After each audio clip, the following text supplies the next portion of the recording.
the business model that I've always had, it's like bring in artists that can focus strictly on their artwork. If they don't want to focus on their social media, we pay for counter staff that'll actually do it for them. Right. Their portion of the commission, the percentage that they give to the shop actually goes toward covering that. Somebody taking care of their scheduling, somebody taking care of their social media, handling their clients, answering all their phone calls. They get babied. They have everything covered for them. So all they do, they come in stress-free, give a solid tattoo, person's going to be happy about, and that's it. You go home. Yeah. Worry about your home life. Worry about you. Yeah, and that's the thing. You got to respect and understand that like these people have whole lives. Like their art is a part of your livelihood, but your livelihood is a part of their art too. Yeah. And so it's good to have a space where you've got somebody who's got your back and is like mindful of that. Yeah, that's how it's been since day one. Like it just focus on the artist and making sure that they're happy and enjoy life without having to have all the stress of owning their own studio. Right. But still make good money.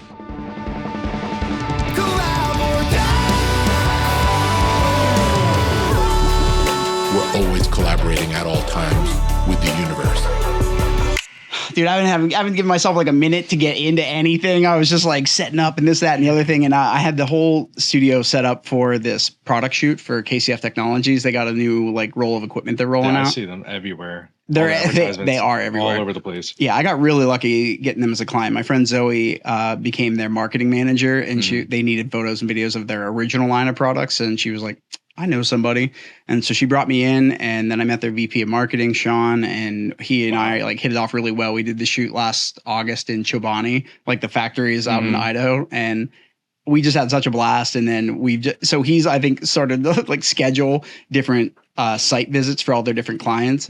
And it's like him and I, and then maybe like a regional sales manager who was in Massachusetts. And then we went down to Atlanta at the beginning of May for Georgia Pacific. For different shows like this, or to actually talk to him about marketing? No, this was, well, I did have him on the podcast, but this was for like doing photography and videography for their clients. And so it's kind of helped them be a better advertiser from business to business, which is basically what their market is. Like they don't really have consumer products. It's like if you have a manufacturing or an industrial business of any kind, and you have any of these probably like 30 to 40 pretty pre-scripted pieces of equipment that are in every manufacturing company or industry or facility ever. If they're in with them, it's kind of a way to show the bond that they have with each other, and then also to kind of illustrate how they can benefit another company that's like coming in the fold. Yeah, I was always kind of curious what the heck they did, because I saw them go up in that high rise over there on the corner of Atherton and at the college. And I was like, so well, crap, sweet. They took over an entire floor. They got to do something crazy. Yeah. I mean, definitely lots of money circulating around in there. But and right now, because of the pandemic, it's like the offices are mostly empty. I feel bad. I had to go do some corporate B-roll, and usually I'd be in there like shooting around and seeing people working, but they had to actually like schedule to have people come into the office. So I had people to shoot. That's kind of a bummer. But that did a lot of damage to everybody. Oh yeah, for sure. Yeah. Well, so anyway, Dave, thanks for coming on the podcast. Finally, we got to make it work. I know. Well, I've been trying for a while. And then also, I think for certain people, you don't know how they're going to do in an interview type setting. Yeah. And so I wanted to be kind of have my chops up a little bit better so that I wasn't dragging somebody out in here and being like, okay, talk. Yeah, and then I just sit there and look. I have no idea. So the questions helped a little bit. I should have had a Luxe shirt on today. Damn. I don't know, I should have brought some. So you own Luxe and Ikonic Ink. Ikonic Ink, Ikonic Tattoo. We changed the name in State College to Iconic Tattoo because it changed over a partnership. Oh, so it's me and Josh now on that side, and then Luxe side's particularly just me. And then I have the Altoona location, which is Ikonic Ink still. Yeah, and that's like right on the main strip there. We just put it right downtown now, yeah. We moved it. Yeah, we're in like it's in a good spot. Yeah, we're in like a turn of the century bank now. We have 3 vaults. It's pretty cool. That's awesome. Yeah, I know. We saw that spot come up, and I'm like, it's really not that much more than we're paying now. Let's go for it. When did you open that one? It was May 3rd, May 4th. Of this year? Yeah. Oh, but the building was, you were probably setting it up for. Yeah, we were setting it up, moving over from the old location to the new one, because the old one was like, it was falling apart. It was flooding all the time, and the guy wasn't willing to fix it. So we're like, we're out. And we found this space, and we walk in, and it's got all these rooms, marble floors, got 3 vaults, central air. I was like, it's like, that's what I needed right there. I don't want to sweat tattooing anymore. Yeah, for sure. You don't want to sweat getting tattooed either. No, like you're already kind of sweating in the process of it. Yeah, it gets bad sometimes if it gets too hot in there. Because we had the AC break down on us a couple times already down here in State College. Oh, yeah? And we're just sitting there just dripping. We feel so bad for the people we're tattooing. Like, oh, I'm so sorry. Right. The last thing you want to do I'll is wear a headband. Right. Yeah. Wristband straps and everything. Yeah. Sweatbands and everything. So I wanted to one of the reasons I've been bringing people in that are like local to here are like local business owners. And so I do a lot now in partnership with Happy Valley Industry, which is kind of just about to start making some announcements and kicking off. And, so one of the things that they really are trying to do is start to highlight these businesses that are operating in the area and why they would choose to be here in State College or here in Happy Valley.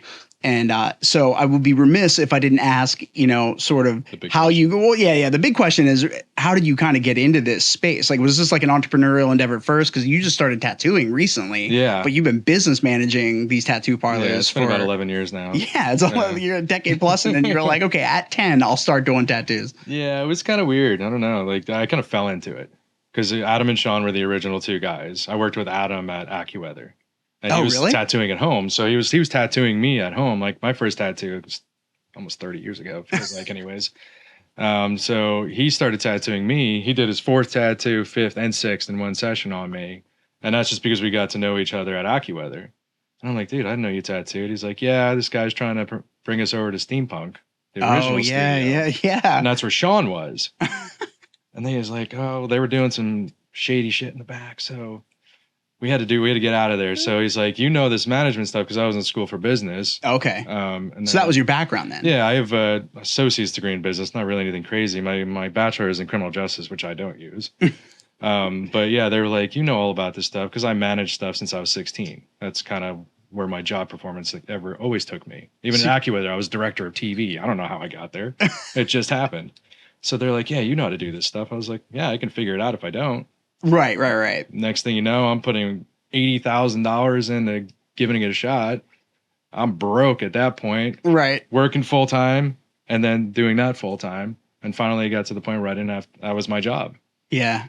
So I definitely have them to thank for getting into it. But the business side of it, like they didn't know anything about it. So they wanted somebody that could do it. So I did it. That's almost ideal, right? Like if you're partnering with people, you don't want to have to do everything. You want to have the team around you be the people that can do everything that they do individually to the best of their ability. Like I don't want to have to do everything if I'm doing a project with a group of people. I just want to do what I do really, really well. And I want like a team of a few other people that are banging on all cylinders, doing the exact same level or quality of work, hitting that bar in their avenue.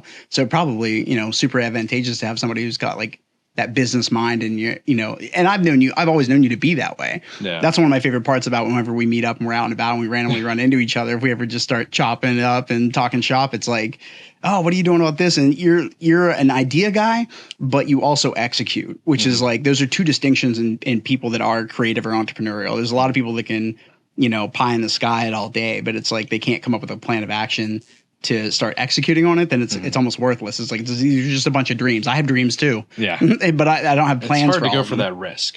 Everybody's always afraid of that risk. Like a lot of people can't just be like, yeah, I'm going to take all the money out of my savings account and do this. And I'm going to make it work because I know I can make it work, but it could not work because there's always that % of chance that it's just going to fall through. Yeah. So my ideal since like we started that was my original risk taking moment. And after that, I was like, all right, let's do it all. So I've had 9 studios. That's wild. And in the last 11 years? Yeah, I've had 9 studios. I just kept opening them and I was like, oh, like I get this part. So I'm like, I'm going to keep going with that. And it changed up. I was like, all right, what am I going to do next? And it fell on my lap to do the brewery. Yeah. Because I worked in restaurants. I managed restaurants for like 8 years. I was like, oh, I'm going to try that. And you'd never go into business with your family. That's all I'm going to say about that. It's just too much of butting heads. So I just kind of moved on from that one. But I got to sell that and then move on to a new project. Well, there's something to be said there. When I'm thinking about, the different career opportunities and paths you've taken, if you think about, AccuWeather, the business side of owning a tattoo shop, now you're a tattoo artist and also at some point the restaurateur, kind of like restaurant runner. There's a lot of different skill sets in there. And I love whenever I meet people that are able to sort of like, it's not even a lateral movement. It's like you stop playing the sport and went to a new game. Yeah. But a lot of people get stuck in, this is what I do for a living. And so I can't do this other thing that I'm maybe more passionate about, because doing that would, be the pay cut or the, whatever reason you come up for why you don't do something. That is always a scary part, to worry about the pay cut. It's like, I might do this and might not pay as well, but it depends on how much you progress on that one situation. Like the tattoo shop just kind of worked for me. And then I started splitting the tattoo shop with the piercing studio, which helped with revenue and everything like that and the profit margin. So I was like, okay, now I can start doing that. Right. I owned a barber shop for 1.5 years. I sold it to the guy who owns it now. I started getting into real estate investing. It's like, because if you're making good money and you're getting to that point where you're getting comfortable, what are you going to do with the extra? Right. Just sit stock on market. That's not going to work for me. Yeah, for sure. That's a risk I'm not willing to take. So I started going into real estate. So I started buying investment properties. How many investment properties do you have right now? I have one that's a 2-unit. I just bought it 1.5 years ago. And then I've been looking ever since. I actually have 3 I'm looking at and buying in a portfolio right now. Because honestly, there's so much investment real estate for like multi-units and whatnot. So I started taking classes and all that stuff to learn all about it. And it's just like, it's the business end. It's the fun thing of building something from nothing. Right. So it's like, all right, I'm going to try this and see if I could build something bigger out of it. And that's the excitement for me. That's where I really strive. That's where I really get excited about and really can go for. Well, so I did have a question for you then. If you've gone from, the first business you started was here in State College, right? So if you've started the first one here, you've had the opportunity to move or change locations, but you've, decided to stay in a pretty highly prominent walking way of State College. Like Allen Street is like one of the busiest streets in State College, and you have like a nice storefront, and it's not like it's a small like strip mall size, shop. You've got like bigger than we needed, but it works. Right. But there's something about the aesthetic to that, right? Like when you walk in there, it's really nice. You don't feel cramped. You ever go into a tattoo? I'm sure you have. But for people that, are listening, like if you've gone into tattoo studios that are just really, really small or just like narrow walls, or there's just not a lot of space to move around, it's not like you get the sense of claustrophobia, because you may not suffer from that at all. But the idea that things aren't spaced out, like people like to be in a place that's like laid out well and has nice space. And you did really cool lighting in there.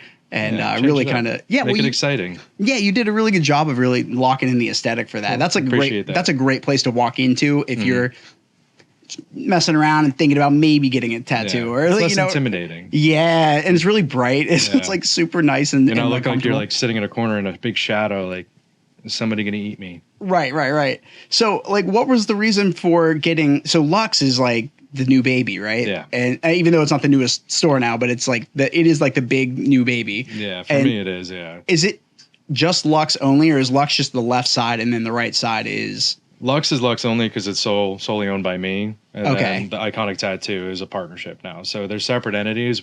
The way we built them together is that we had to build ADA bathrooms for State College Borough. Right. So the Luxe side already had them. And they allowed for a certain amount of square footage. We had everything. All we needed was a door going to them. Right. So it just saved us from losing like a ton of space in the back of the shop. Right. And it was probably would have been another $80,000 budget just to put in ADA compliant bathrooms for that large of a space. It's like, I could put in a door. It's fine. We'll put in a door. Yeah. I'm capable of doing this. Yeah, we'll do the door. Let's just shave a cool casual $80K off of this if we can. Any way you can. Why that spot in particular? Like it just came up and it was a good opportunity, or like, because you could have jumped anywhere, but also they say location. Like location that's a great spot. Big. Yeah, well, the big thing I think about is Arts Fest. Like next week, we got Arts Fest. It's going to go right down Allen Street. A lot of the things closed down for Allen Street. Everything's right outside. Yeah. So I always wanted to be on College Avenue. Very hard for a tattoo shop to get in College Avenue. Oh, yeah. Yeah, it's a weird thing, but that's a whole nother story. So this is the third time we've moved, and we just progressively built. Right. Because we keep getting more and more artists. We're trying to have all styles. So we wanted a space that we still get the walk-in traffic. We're still in the heart of downtown. Like right up the street is Old Main. You got the corner room around the corner. Everything is walking through. So that one popped up, and I was like, side-by-side locations, I can finally do my piercing studio. Yeah, and have them be linked together and have them be separate entities. It's like there are a lot of things that are banging all in one cylinder, but I'm sure that is like a shot in the dark opportunity to try to find that kind of a setup downtown. Like that's like, I don't know how much of it could possibly be attributed to just your business acumen, and then the other part of it is like this just divine intervention and luck to be able to lock in these two places side by side like that. Yeah, but, I mean, you did it really well, man. You executed it, I think, flawlessly. Yeah, like we got out of our lease early and everything just to get this space because I've been looking for something like that. Because the whole European thing where it was like tattoo shop, barber shop. Right. And then they started doing tattoo shop, piercing studio side by side. So they're separate entities. They can have separate, separate structures, separate decor. The environment's completely different. Yeah. So people that are scared to go into a tattoo shop to get pierced now can just go into a piercing studio that looks like a jewelry store and not be freaked out. Yeah, and it's really I mean, your jewelry there is pricey. It is like really nice quality stuff. Yeah. I know a ton of people. What's good about that though is that you don't have to worry about anybody feeling like they walked out of there getting something cheap. Exactly. Like there's markup. It's a business, but like to be able to, it's like the Apple product way of selling stuff. It's like if you can actually come in and like see this nice piece of jewelry and pick it up and touch it and imagine it, you are way more likely to buy that. And it's a really nice, like they themselves are almost pieces of art unto themselves. That was the idea of it. It's like to break the mold of going into like a business and having I almost said things, but going into a business and seeing jewelry that has like points on it, like stuff that they'll just stab into your ear with a piercing gun. Right. And I'm like, all right, that piece of jewelry has like chunks of fake gold hanging off of it. It's not gonna heal well. It's gonna cause lots of problems. So why not just get it right the first time? Right. Pay a little extra money. Yeah, it is a little more expensive because you're using different types of titanium to start, different types of metal. But you're getting that first piece of jewelry that's going to last however you want it to last. Right, exactly. And you can literally just replace the tops of it and spend half the amount of money. Right. So I was like, we'll give it a shot. And I just wanted to be that high-end piercing studio, but still have the lower-end options and give specials. Yeah. So we do like $20 piercing day. Yeah. We still offer those opportunities for people that don't want to spend that much money, but still get quality out of it. Oh, yeah. I have friends that as soon as they see it, they're like, I'm going to go in and get this pierced. I'm like, I didn't even remember you saying you wanted to do that. And they're like, I've been waiting. I haven't said much about it because it's otherwise ridiculously priced to go get done. But I trust the guys. I mean, you also have a sort of community trust in that, too, because you are this sort of staple. Like, you guys are the place, you know? I've been here for 31 years, too. So it's like, that's just showing my age. But I went to high school here. Like, that's why I chose, like, this is home base. Right. Like, my family's here. My kids are here. Everything is home. Yeah. So I can feel the most comfortable in State College. Well, there's something about the area, right? Like, it doesn't matter where you're from. If you come here, this is obviously like Happy Valley. That term comes from the bubble that existed during, the Great Depression. It was basically the university sort of propped up the town by being able to sort of keep the industry and the economy here going because of students being in the area and taking classes. And then obviously you can have shops and businesses downtown. So it kind of exists in this economic bubble. But that's almost not at all the reason why people, I would say, would want to come here and stay here. It's like there's just something about it's got a certain je ne sais quoi to the area that's like second to none. I know so many people that have left and come back. They always come back. And it's crazy. I know a lot of people that like they just got sick of this area and then left. And I guess like if you've traveled enough, which obviously you have and I have, like you just go to there are towns like this or close to this, but there's something about this area that is not quite the same as everywhere else. There really is. It's hard to pinpoint, but I don't know. It just makes you feel warm and toasty inside. But I still want to leave at some point because I've been here for a really long time. Well, if you have some investment properties here, it's like I don't ever have to really leave anywhere. I can just go wherever I've got places set up. That's kind of what I'm seeing at this point. So I'm trying to move around because I've had studios all the way down to Tampa. So I had Tampa, Louisiana, Tennessee. I've been all over Pennsylvania in different studios. So I was like, we'll try it different areas. But then you have to trust people. Yeah. Because you can't be there every day. Yeah, so you kind of have to trust people and hope that they'll do the right thing and put up cameras and all that stuff. But it's still, by the time you get on a plane and get down there, it's a whole new ball game. So some of them didn't work out. Some of them did. Some of them I sold off to the artist because I wanted to build something for them because that's the fun part for me. Right. It's not you're not making something along the way, but you're also sort of teeing somebody else up. Yeah, so building it for that year, then they're like, I want to take this over. It's like, all right, pay me and I'll give it to you. Right. That's the business part right there. Right. Yeah. And I mean, listen, if you're in the creative entrepreneurial space, it's like there are a lot of people that you can be learning hard lessons through, and to have somebody that's there to kind of walk you through it in a positive way and help you avoid the pitfalls. Yeah, I work with friends all over the country that just like ask me questions on why I did this and why I did that. and then I'll do the same thing with them. Yeah, I'm a big fan of the friends that I have in my life that don't gatekeep their secrets. Like if I ask somebody like if you were to ask me like how did I set this up? Like how did you like build this out? Like why or what did who did this or whatever? I'm not the kind of person who's going to be like, oh well, I just had a team. Like you gotta believe in it. Like I'm not gonna say I'm gonna be like, oh well, actually I found a guy in Port Matilda that does reclaimed pallets and. I wanted to have I always liked like that reclaimed pallet wood boarding style of things, especially if you kind of do it tastefully. And it's like 50 cents a board or maybe even a quarter a board or something like that. And I can go out there for, I don't even know maybe $20 I spent or $50 max to get every piece of wood that I needed. And I trimmed them all to the same length. And then I just kind of like, I had a process in mind for what I wanted to do. I found a guy who did it. I started hand building everything.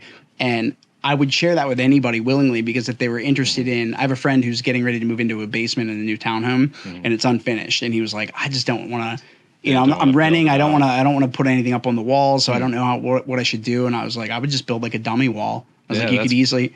That's a perfect idea. Exactly what you did there. Yeah. So I was like, if you want, I will walk you through that process and bring over the tools and you can go to town and do it. It'd be nice. It'd be a little fun project for you.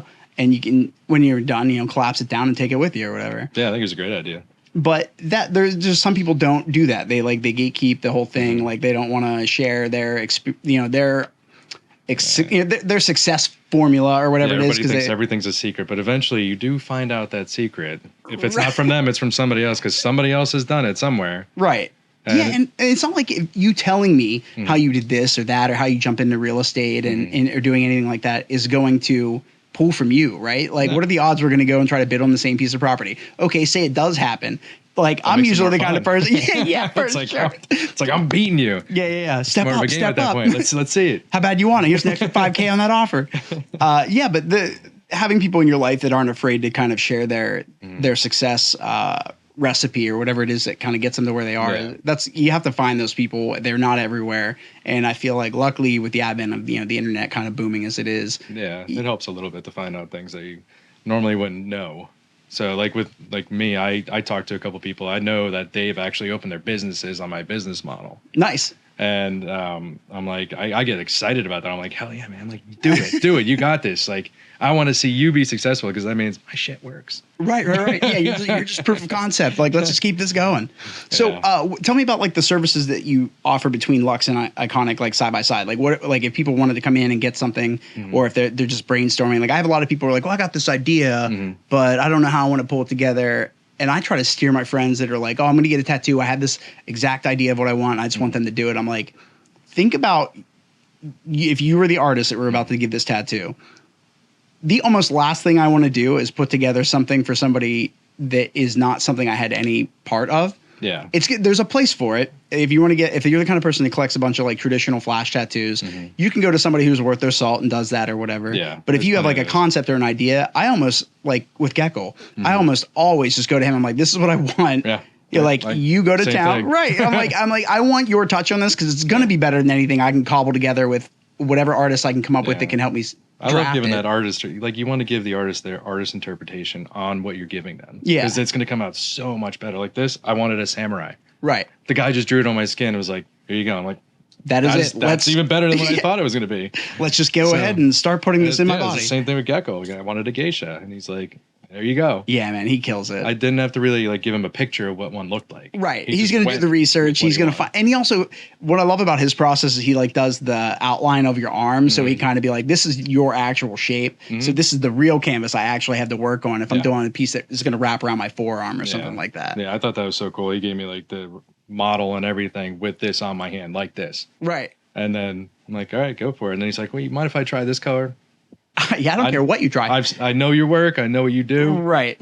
Go for it. Yeah, big part of the process is learning to trust the artist that you're working with and picking artists that you trust because of that. I like being in this industry in the documentary sense and also the collector sense where you can kind of see the different gambit of people. Like there's people that go in, it's their first tattoo and I just don't know what I would get that's like going to be on my body forever. It's like, okay, if that's the conversation you're having, you're probably not wait it out a little longer. Yeah, you'll either come to the point where you want one and you're dead set on it or you won't. And And I like just sort of seeing where everybody is in that journey of how they, kind of figure out what they want to do if they want to do one. It's always an interesting story when people come in because everybody always feels like they have to have a meaning for everything that they do. Right. No, Yeah, it's about the art. It's about the art. Like everybody starts with their first 1 or 2 tattoos with meaning. Right. Because then it pushes them in there. It throws them in there. Okay, now you can do it. Right. Now it doesn't matter what else you get besides that. Right. And then you jump into the abstract. Like. Yeah, you see something you like, you see a style you like, you keep getting that style. Yeah. You just go with it. Yeah, and that question of like, what does it mean? It's like, it means I like that thing. And that's what that means. I've got this much canvas and I'd like to collect things that are just interesting to me. But yeah, so, okay, people can come in and get consultations then. Yeah, that's what usually I push for that every time somebody calls in or somebody emails, messages. It's like, okay, I'm not too sure what I want, but these are the things I want incorporated. All right, come on in, bring your images. We'll take pictures of it and we'll start scrambling things together. We'll draw around it. We'll see so you can see a visual of what you're going to get. Yeah. Of the idea you're going to get. And then a consultation, of course, is going to be exactly that. So you don't pay for it. Right. You're not. Right. Nobody's getting mad if you don't like the idea. Right. You just either you unless you're a people pleaser, right? And then you're like, yeah, that looks cool, and then you just go full tilt and get. Yeah, I mean, there's some people that are afraid to say no, right? And especially when you feel like you've kind of put somebody out by asking them to design something for you. But that's a part of the culture and etiquette where you have to understand, they understand it's going on you for the rest of your life, so. They kind of get that you're going to want to be a little particular. And then on the flip side, you've got a client who can be just overbearing with all the minutia, little tweaks and adjustments. And then you spend like a month in the sketching and drawing. But that's you need to find that there's a balance in there and then let go of some of the control and just sit in the chair. Well, some people don't realize some things just can't be tattooed. We want longevity. We want something that's going to look normal in 5 years. Right. If you come in with this design that's so intricate and so tiny line put together. Right. 5 years, you're not even going to know what it is. Right, exactly. So, or it needs to be massive to be able to maintain the size, the scale, and the structure. Oh my god, that's going to cost so much money. It's going to be this big, and I only wanted it this big. Right. People do it. You see it all over Instagram. People use tiny little tattoos, and you're like, let me see that in 5 years. Right. Yeah. It's just a blob of blue. I don't know. Yeah, well, and then so one of the things I learned from just documenting tattoos with Ty McEwen and Gecko was that they'll set certain tattoos up to be done in stages intentionally so that they can get that natural fade that kind of takes place over the course of a year or so that when they go back and they re-hit it, they can really start to build in contrast with depth and color without having to go so sharp and so dark and contrasty from the get-go. Yeah. And you almost get a better gradient if you're looking for that right layer of shading. Yeah, that's the best way to do it when you have people that are patient. Right. A lot of people want it right then and there, and it's an argument. So sometimes you're like, all right, let's do it. Yeah, I've been sitting on this bio piece from Gecko for, I think, 4 years now. And when we were going to go do it right before lockdown hit, and he was stationed out of Fullington's house, and he was doing he had a studio set up in that back room. Yeah. And the day I went to go do it, he was like, hey, man, I'm so sorry. I'm actually on a flight home because they might be locking the airport down, and I don't want to be stuck here if I've got bills and clients and stuff like that. I got to take care of. Yeah, it was a rough period. How did you end up weathering it? Was it a little rough for you, too, obviously? Because it actually wasn't bad for tattoo shops. Being open, the only thing that was bad is when they required us to shut down. Right. So we did shut down for 2 months. I paid the artist their average for 2 months because I account for that stuff. That's what you have to do in business. Right. You have to make sure you have an escrow account for stuff. When you're good guy Dave, the business manager, you've thought these things through. Even though you didn't expect that, nobody expected that to happen. Right. But we did it, and we did it right, and we shut down like they told us to. And then we started to trickle in towards the end there, even when they were still telling us not to. But we followed all the protocols, put the masks on. We're constantly sanitizing. Right. We had a HEPA air filter sitting in there, one in the front, one in the back. And we tried to do our due diligence. I had, was it Hawbakers? They were doing sanitation bombs. I would have them come in every 2 months and do one. Wow. And that was $1,500 a pop. Wow. So we were trying to do everything we could to make everybody feel comfortable and happy to walk into a clean environment. But it's there's only so much you can do. We all know somebody sneezes, somebody breathes the wrong way through that mask. It's coming right through. Yeah, there's that period of time where everybody, if you're out in public and you're vaccinated or not, you're just out and you're in public and you're healthy and you're safe and you just have a dry I need to drink some water, a little cough or a sneeze. You get that look from everybody you just killed the entire world. Yeah, this guy just drowned up. I can't believe he just killed me. Right. Yeah. Great. Now I'm dead. I hope you're happy. You might as well just been a sniper on a roof that everybody just saw right then and there. It's like, oh man, he's just picking us off one by one now. I almost feel more comfortable in the tattoo space, in a piercing studio space, because there's like an extra degree of cleanliness that goes into that you don't get in almost any other business that is keeping up with like, routine cleaning procedures. We have like we have the for guy, sure. He comes in all the time and just says hello, and he checks all of our statums, our autoclaves, make sure we're cleaning everything properly, checks the corners for too much dust. Like, you have to keep a clean environment. They're like, you're gonna mess people up. Like, right. You have to be diligently cleaning all day, every day. Right. And so you have the consultation tattoo side of things. Yep. Then there's obviously getting the actual tattoo done, and maybe you decide that's going to be a couple sessions or whatever, depending on what the piece is. Have you thought about getting into the tattoo removal side of things? Yeah. It's very expensive. It really is. I just went through my first experience over the past year, and I had to do it in 3-month block or 12 weeks, 8 to 12 weeks or something like that. So I scheduled them every like 12 to get the full distance on, the longer after, you like let it linger out for longer, and it'll fade a little bit better. And I think my last one was in May, or at the I want to say like right in the beginning of May. So I'm done with my 3 removal session thing that I did. But the way they had it set up, it was a very the one that I've gone to is, damn it, I cannot remember the name of them, but they're there's one that's in Lancaster, and that's where they just opened up. And then the one that I went to originally was in Allentown, and they had opened up a new shop, Removery. That's what that was coming through my head, and I'm like, wait a minute. I know we were talking about this. I just researched this like a week ago. Right. Well, I was like, it starts with an R. They changed it to Removery. It was something else. I forget what it was called. Yeah, they used to come to the studio all the time as like a pop-up shop every month. Right. So they changed it to Removery because Tattoo Kingpin actually owned the original name that they had. Oh, really? So they had to change it to a different name. Removery is an interesting word, but hey, it stands out. Like I couldn't remember it for a second, but now it came back to me. Yeah, no, it popped in my head as soon as you said it. I was like, yep, that's it. So what do you do? Do you like broker a deal with them where it's like, hey, you're going to get people to come in and schedule stuff, and you're doing pop-ups? Like that's what we were doing for a little while. Then COVID hit and everything just stopped. Right.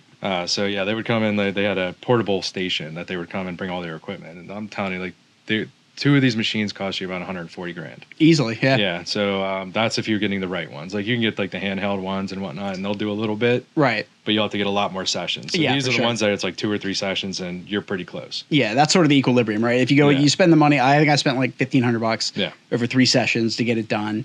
And I could have easily gone and gotten like a $500 or $600 handheld kind of a thing, and then just had to literally sit there and do it constantly for a while to see and worry about if you're going to burn your arm, go through 3 layers of scan. Who knows? Right. Like, you can get like 3rd-degree burns on your arms and make yourself go blind. Yeah, there's so many issues. I had a ton of people tell me that it was worse than getting the tattoo, and I was like, that seems impossible. Like, how could you beat the trauma of, a 12 gauge needle going in and out of your arm 1,000 times a minute?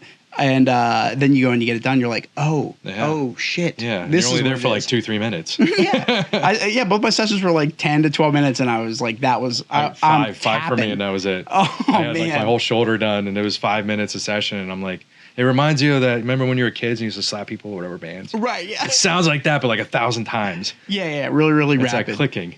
And what was funny was there's that smell that you get. Yeah. And I was like, do you smell that? I thought it was burning. Am I burning? And she was like, so fun fact about that. The girl, she was like, you are the only one who can smell that because that's your body's processing. This is happening. And it's literally a part of the, the circulatory blood flow of what's going on. Like you don't bleed, but you do kind of like get that sort of. Yeah. And sometimes you get the blisters and the bruising. Right. Yeah. I had the bruising, but not so much the blisters, but I saw people that had pretty massive blisters on the arms. Yeah. I lucked it. I took it like a champ. I like live streamed. I had just gotten to the point where I could live stream on TikTok. So I live streamed my first session, and I'm like, you're trying to be cool. You're like, you think it'd be a little ball to grip? Yeah, it is not easy. No, absolutely not. I was like, I went for 11 and a half hours on tattoos, and I couldn't last like 3 minutes. I was like, oh, stop. It's like such your whole body visceral, starts shaking. Yeah, it's like a really intense. You're like, damn, that's like the difference in hot sauces, right? Like I can have like a classic hot sauce, and then you have these like killer mean Hot Ones-esque style versions of them, and you're like, why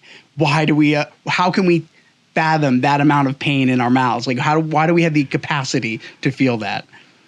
So you have thought about getting into the space. Does that take you'd have to have like a certified technician, I'm guessing? Yeah, the state of Pennsylvania required like a medical director. Okay. So that's the only issue. You have to find one that's willing to put their license on the line for you to have it in their space. Right. So that's one of the big. I have one that's teetering because I'm looking into getting in the lip injections and stuff like that. Okay. Med spa.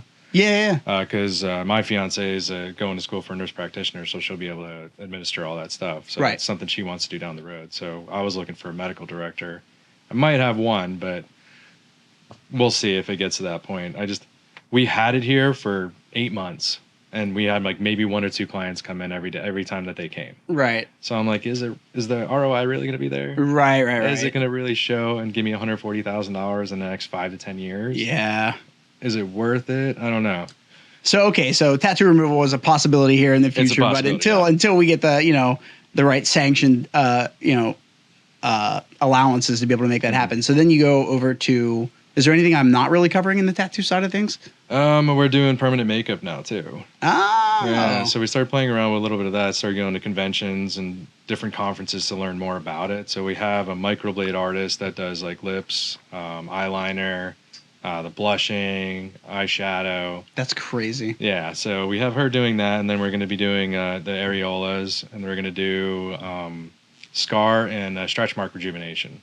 Okay. That's a big one. That's kind of weird, but it's inkless, so you don't actually use cover-up ink. What do you use? A serum. It's a medically approved serum with like they rebuilds like collagen and whatnot. Yeah, so it rebuilds the skin. So I'm going to be starting doing patch tests on that so people can see what it's like. Right. Isn't it so funny that like the stigma behind a tattoo shop and a piercing studio is such that it's like, it's just a bunch of delinquent degenerates. Meanwhile, like there are some. Of course, obviously there are. That's all industries, right? The bad apples that exist everywhere. But the reality is if you are like a very like forward-thinking, progressive, entrepreneurial spirit in that space, you're keeping up with a lot of like not just medical, but like creative and artistic trends, entrepreneurial trends on how people are running things. Yeah, it's like, what else can we do? Right.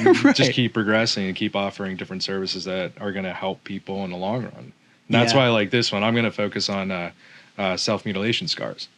Oh, okay. So that's going to be a big one for me. Like scarification and stuff like that? So like anybody that does like, like they have things that they regret. I've had a couple come in that they regret their scars. They're all up and down their arms. Right. But it's the same thing as like a stretch mark type of thing. You can actually go over with the inkless, rebuild the skin, rebuild their collagen, the color, everything. So and easily like a decade ago, if you had a scar that was like I have scars on my face, like from different things. I had a teacher in 2nd grade dropped a film projector on my head, and then my brother threw a rock at me when I was like 4. I have a funny story about that, and I like have a split in my eyebrow before it was like a trend to have like part of your eyebrow shaved. Like I'm just missing this actually, and then in Muay Thai I had like I think it was like a pimple or a blackhead, and I got punched in the face like real hard, and I think it popped it inward and it turned into like a cyst. So it started climbing up towards my eye, and they were like, hey, we're gonna have to cut that out and stitch you up. And I was like, no, more scars. Right, for sure. But then meanwhile, like, I used to play video games, and there was a Final Fantasy VIII. There was a guy who had he had like a slash that went like the whole way across like that side of his face. And I'm like, oh man, that is such a sick scar. I would love to have that scar. And then inadvertently, I have slowly started to accrue that. I was in St. Louis for New Year's in 2012, and my buddy JV and I were trying to break up a fight. It was happening in a bar, and there was a couple that was kind of getting tossed into the mix that clearly did not want to be. And so I just kind of pushed them into a corner and shielded them and threw my arms up over the top of them so that they were kind of like held into this corner in this stairwell. And I turned around to check on my buddy JB, and I called for him. And as soon as I turned around and called his name, I saw it, and it was so dark and obviously not easy to see in a club that I super last second saw a bottle get flung through the thing and smacked me right in the face, split my like eyebrow. So now I literally have that scar across my face that I thought I wanted so bad. It's like an interlinking of all the right. I can comfortably say I've got buyer's remorse. I didn't exactly want it to go down that way. I always thought like a sword or something, and surviving that way cooler than like a samurai ninja tried to attack you. Right. Got you just right in front of the face. And you got away. You beat them, took on like 3 or 4 of them. Right. It's no big deal. It's never really a cool story like that. No, usually never. Pretty bad. But so on the piercing side of things, then you guys obviously do probably consultations for that too. Do you do walk-ins for either side of the store? Yeah, we do it for both sides. We always have a walk-in artist on the tattoo side, and we have plenty of room. Piercings take 5 to 10 minutes, so you can always be walking in, but the consultations on multiple projects, right, that's usually something that we try to make appointments for, so we can allot the amount of time that they need. Yeah. But overall, man, people can walk in anytime they want. So what do you have coming up outside? I mean, like, as somebody that I know is always very entrepreneurial and doing stuff, like, what are some of the other things on the horizon? You've tapped into real estate. Do you have any other sort of like fringe ideas that you've been dabbling with, that you've been thinking about pulling the trigger on? I'm working with a salon about opening up a like larger scale salon and spa, because that's where the med spa is going to build into, from a spa to massage therapy to chiropractic to med spa and all that kind of stuff in one building. Is that all going to be in Luxe? There's a space in the back of the shop right now that we're considering, but it's just too small. It's not going to allow us to build out. Right. So we're still kind of holding off on it, but she owns the studio out in Bellefonte, and she wants to expand here within the next year. So me and her have been working on a bunch of different ideas, and eventually within a year or so, we'll probably have that moving along too. Well, you're smart about taking your time with the building process, right? Like everything is like, you can come up with ideas all day. Yeah, but you don't want to be executing on all of them. Because every time you rush that, then you lose your opportunity for the thing that was on the back burner. Right. So always leave yourself a little bit of room just in case you need to move things. So obviously there's like a big gap between the skill levels when it comes to a tattoo artist and piercing. Like you've got like a huge breadth of skill levels that you can see in between there. What do you think kind of separates? We'll start with like the tattoo side of things. Like, what do you think separates a low skilled, like just barely entry level skilled piercer to what makes a truly, like, what makes them a piercing artist? It's always a tough one, because time does everything for these piercers, because the tattoo artist can start in a year, and depending on how good their artwork is and how long they progress, they can be the best of the best within a year. Piercers, it's all about learning the anatomy. So it's something that develops over time, because you don't get every single issue in your first day of piercing. No. So you always find something, or somebody's ear that's shaped a certain way that's not going to fit right, or this isn't going to work here, your septum's crooked. There's just so many things that come up over time. So I see it as longevity. Like, as a piercer's been doing it for longer and longer, they're going to get better. Yeah. If they don't get better, then they should change professions. Yeah. Do you give yourself like sort of a, like, how do you select and train your staff then, I guess? Like, I know that, like, obviously I know Tawny was going through an apprenticeship, and I've seen people same thing with everybody. It's an apprenticeship. It's the same thing with a piercer that comes in. Like, I've had training on piercing since the beginning.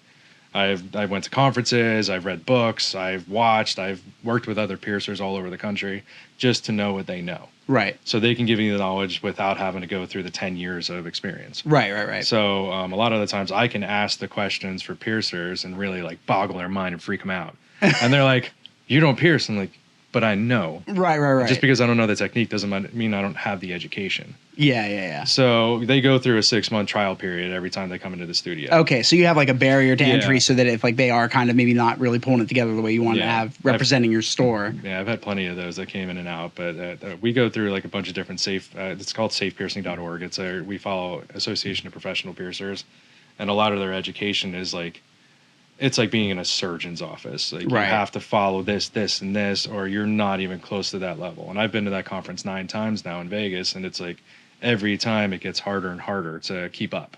Right. But the protocols that we follow inside the studio is nothing like anybody's ever seen in this area. It's usually like, I have friends all over the country that do this kind of stuff. And only the best studios have the best needles. These protocols, the woven like gauze pads that you have to get into packages individually. Right. We go above and beyond to make sure everybody's safe. Right. So it's not just the jewelry that's expensive. It's like the stuff that we put into the service itself. Yeah. Actually costs us a lot of money to do. So we want to make sure you got everything in your arsenal to make sure that piercing is going to last as long as you want it to.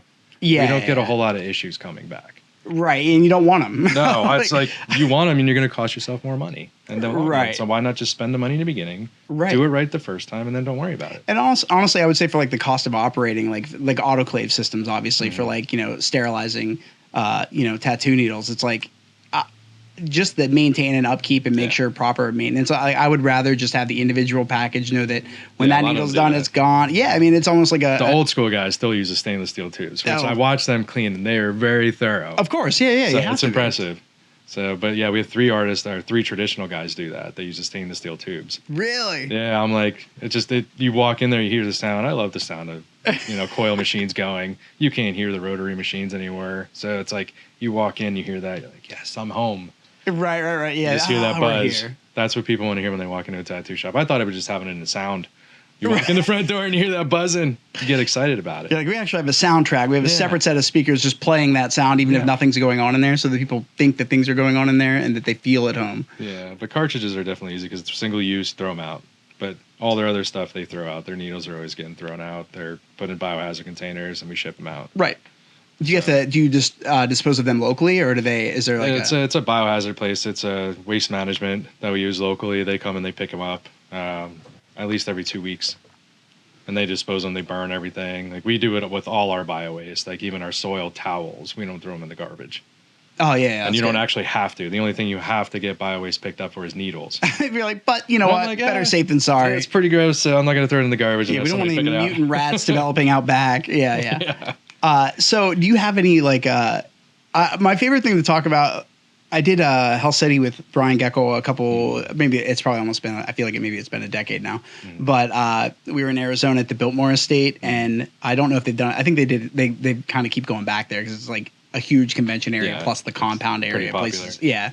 But I love just hearing other tattoo artists talk about their like horror stories and just like funny moments they've endured in the last like 6 months or That's what we do after the convention's over. All of us go out and have a beer, and that's what we do for like the next 5 to 6 hours before we have to go to bed again. Right. But yeah, there's some pretty interesting stories out there. I've seen so much crazy stuff at conventions, especially because you see all the different people coming from all over the globe. Like it's just not United States; they're coming from Europe and everything, and you hear these people's stories.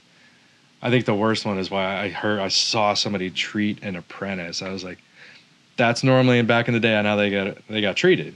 And this kid, I still tell people this story to this day because he was amazing. Like his artwork was amazing. He could play any instrument. He was that guy. So this is like, your apprentice No, it was an apprentice of just this one guy that I met at West Virginia Tattoo Convention. Okay. Like this kid got slapped in the face, spit on. He walked around with his pants around his ankles, doing alphabet. Right. And then they put him in front of a piano and he said, play something. People practically start crying because it was so amazing. And I'm like, how could you treat somebody like that? It's like a delicate little person. And he's like that. You just want to cry because of how badly some apprentices get treated. That's like, it just boggled my mind. Right. So we don't do that with apprentices at all. Like we don't haze them. We don't do anything like that. Right. You guys see, I can't imagine. Like worst hazing is like, hey, we ordered food today. Guess just picking up the tab. Like that kind of stuff. Nothing that's gonna like traumatize them. It up, so you go get it. Yeah. We ordered it. Yeah. And also, sidebar, you got to go get my coffee. Like that's not on the menu, but you're gonna have to go get that for me. Yeah. I had one of the ones that stands out for me is I went to that Hell City convention and they were doing the worst tattoo and the best tattoo, like the competitions that they do to kind of have people go up and showcase their work, and you can either sign up or not. And Gecko was like, you should go up and do for the worst tattoo for my left bicep sleeve that I'd started. And it was done by a family member who he actually passed away a couple years ago now. And but he actually did my first tattoo, which I did keep. I was like, I could get rid of that, but I was like, that's actually my first tattoo, and it was a family member who did it. So I kept it, I framed it, and it's kind of like, obscured by the rest of the art around it. But the one on my left arm was a little piece.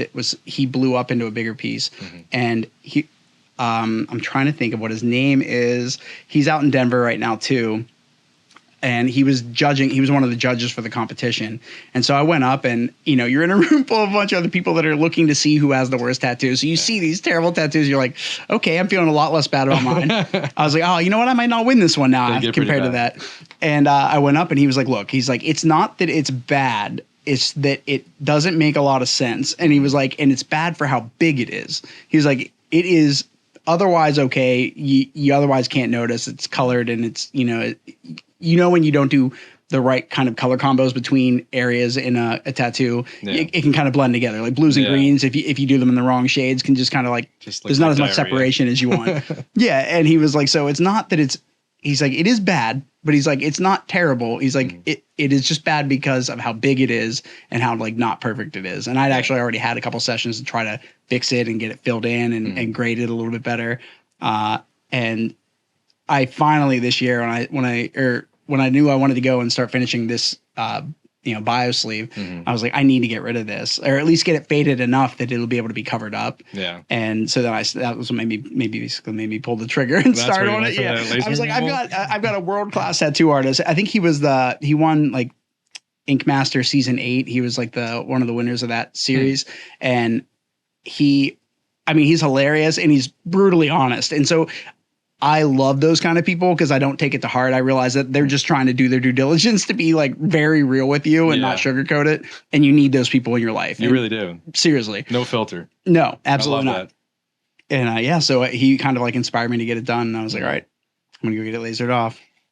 But like have a world-class tattoo artist be like, it's kind of nice to have a story that starts like that and why you got to laser it off, why you really pulled the trigger.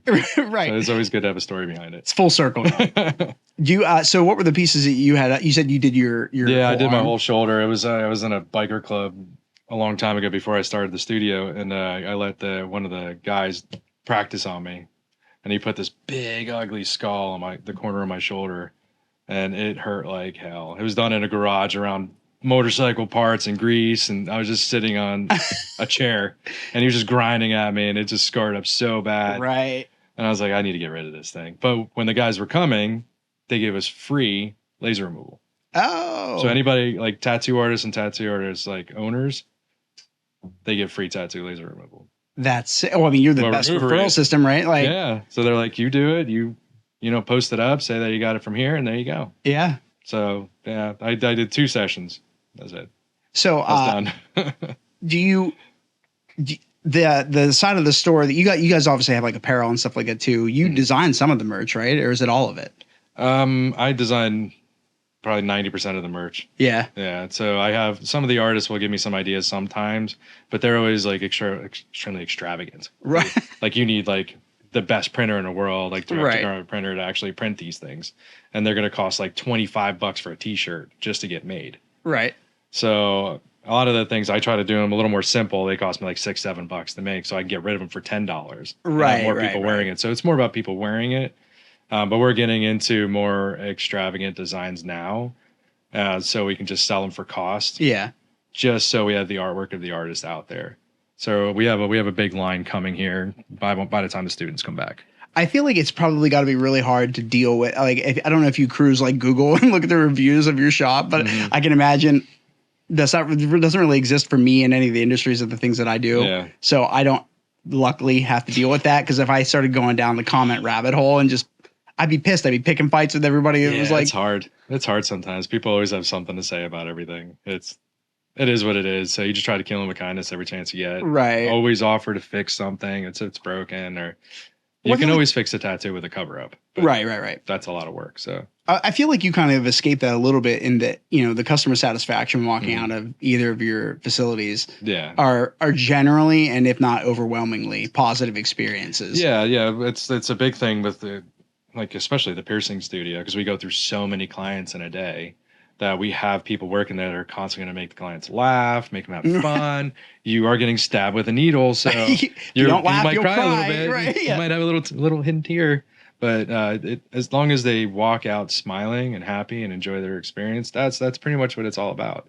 It's the same thing with the tattoo side. Like, you want them to walk out smiling, even though they're in pain.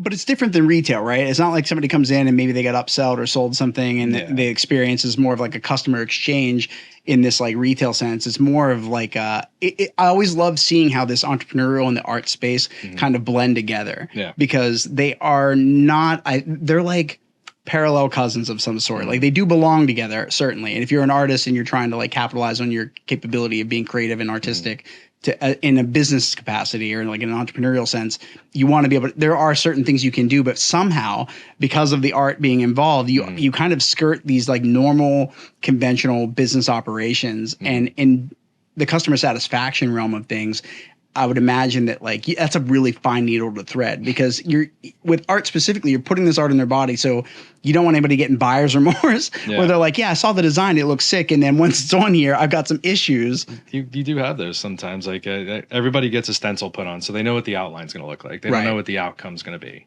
Right. So if the outline's there and the outcome is being discussed through the procedure, they know what they're getting into, and they can say something whenever they want. But some people, like you said, they're just like they're camera shy. They don't want to. They don't want to say anything to offend or, you know, get the artist mad at them where they're going to dig deeper. It's not really how it works. Right. They would rather you say something than put up a review later like, this guy screwed my whole arm up. I didn't want this. You did want it eventually, but you just didn't really, I don't know, weren't really paying attention when it was going down. Well, that's the part of it, right? Like some people don't want to sit there and watch, or it's in a place where it's not easy to watch. So you just kind of are like. Or it freaks them out. Right. So like, oh, there's so many needles going to my skin, I'm going to pass out. Which, well, we have a lot of people like that. It's like, hey, don't watch. We'll just talk you through it. Yeah, for sure. Yeah, we'll take breaks every now and then. You go look in the mirror, see what it looks like, and then we'll come back to it.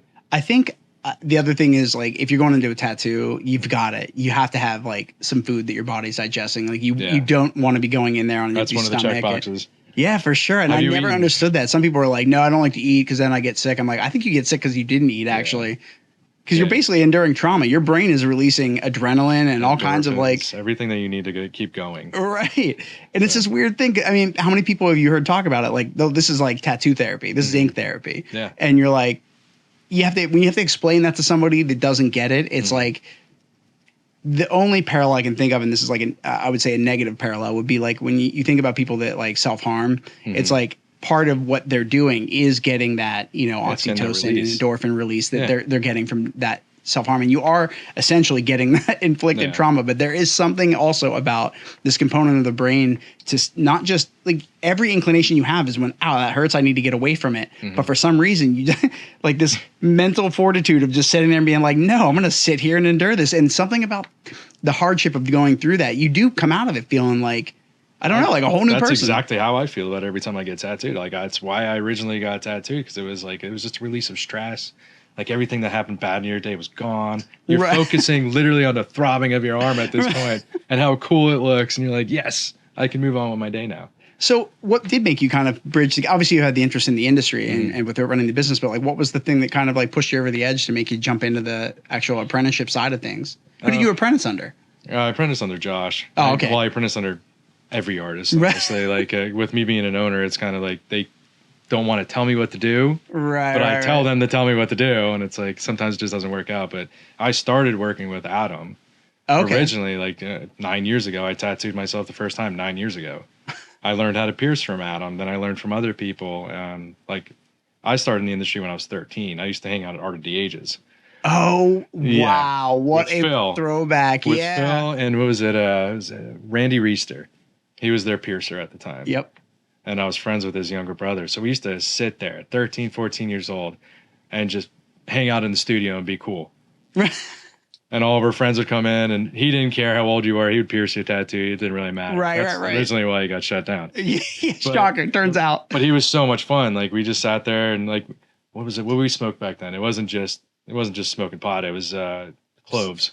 Oh, remember that jar cloves, dude. Absolutely. You had like the sugar taste in your mouth. You're like, these are awesome. Every like mid-May for several years, except for this year. I can say I haven't done it this year, but I do. When I go to the beach, I like to do it. Yeah. You just getting a pack of jar cloves. They sell them in like micro packs now because I think they realized people weren't buying full cigarettes. You don't get through them. Cloves are not a cigarette. You can just like chain. No, it's not something you keep going on. It's just. But that's like one of my like vibe of summer like beginning feelings. It's like that. I play a handful of records that just remind me of that period of Sublime. I always run through a Sublime room. Yeah, and a jar clove is definitely in that mix. They were black cigarettes. They were so cool.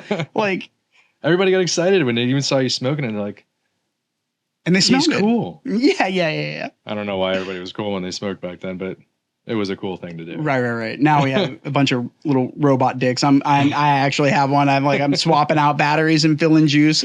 My bass player Nick got rid of his. It was like broken, and I'm a tinkerer, so I was like, "What's broken about it?" And it was like, "Oh, the threading that these screws that hold the bass plate in stripped the plastic." And I was like. Okay, so just get like a longer like M3 or M4 screw, slide it through there and get a little M3 or M4 nut and then tighten it and it'll be good as new. And he's like, yeah, I'm not doing that. So I got on Amazon. I bought like a... So you did it for him? Yeah, I did it. And he was like, well, I already bought another one. So if you want that one, you can have it. And I was like, okay, all right.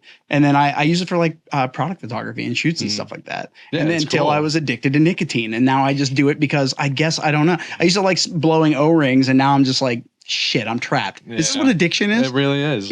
I've never gotten into smoking. I just never did. I tried to hit the vape once. I thought I was going to die. I coughed for hours. I'm like, man, it's like I could smoke so many other things, but this is going to kill me. Right. Yeah, I know for sure this is the one. This is the one that takes me out. This is it. I'm going to have a heart attack right now. But no, I never got into smoking cigarettes. I used to do clothes when I was a teenager and, the social smoking to look cool for a little bit. Right. But yeah, I think 19 is when I never smoked anything again. God damn, we are so dumb when we're young. Guys especially are so dumb because you have to have this edge on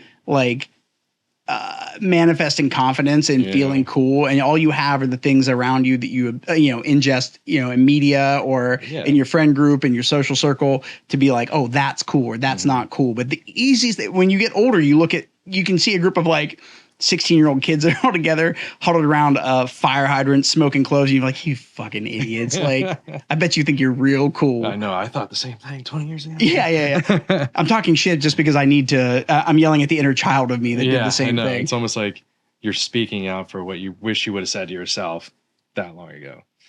I don't know. It's hard to see it these days now. I don't even understand the whole vape thing. I was like, man, why is that a thing now? You're literally smoking electronic cigarettes now. Why don't you just do it the old-fashioned way?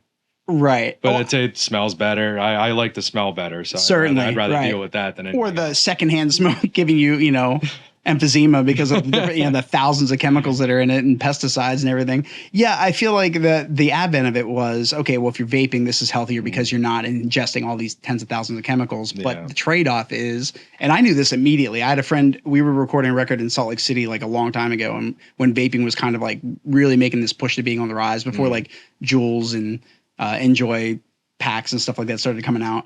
And I was like, yeah, but you're just heating up a metal coil. The quality of that metal is going to matter, certainly. And the overall functionality. Yeah, and that's not going to be something you can do for a long time. You're going to wear that out and then just be inhaling some form of rust, basically. So, I was like, oh, and now here I am. It's certainly it takes a big health scare for a lot of people to stop doing something that they shouldn't be doing anymore. Yeah. And until they get it, it's they can't learn the lesson. And I feel like I'm going to be a victim of that. Famous last words that will come back and bite me in the ass someday. But I am in a phase of life now where I've started to get around to being all right, I really do got to address this thing or that thing that I've been putting off just for comfortability's sake. Wiser every year. I don't know if that's what it is. We like to think so. Right. As a man, we like to think so, that we're getting wiser every year. Yeah, that's the new Jarm Clove for us right now. Yeah, I know. This podcast sponsored by Jarm. I was saying that till 4th of July when I felt like I was 16 years old again, running away from fireworks, lighting them and running, throwing things like a little kid, throwing what the hell are they called? The black cats. Yeah. Behind everybody and watching them jump. I'm like, wow, wow, I need to stop. Well, the thing is, when you're a kid, you want fireworks and your parents are like, nah, you're going to blow your fingers off. You can't be having M80s or quarter sticks or any of these things. But then as an adult, I'm like, if I fuck around and see a roadside fireworks stand on the way back from vacation, I am going to stop in there and spend an inordinate amount of money on these things that I don't need. I'm like, Roman candles are sick. Have you ever wanted to feel magical? Just hold a Roman candle and then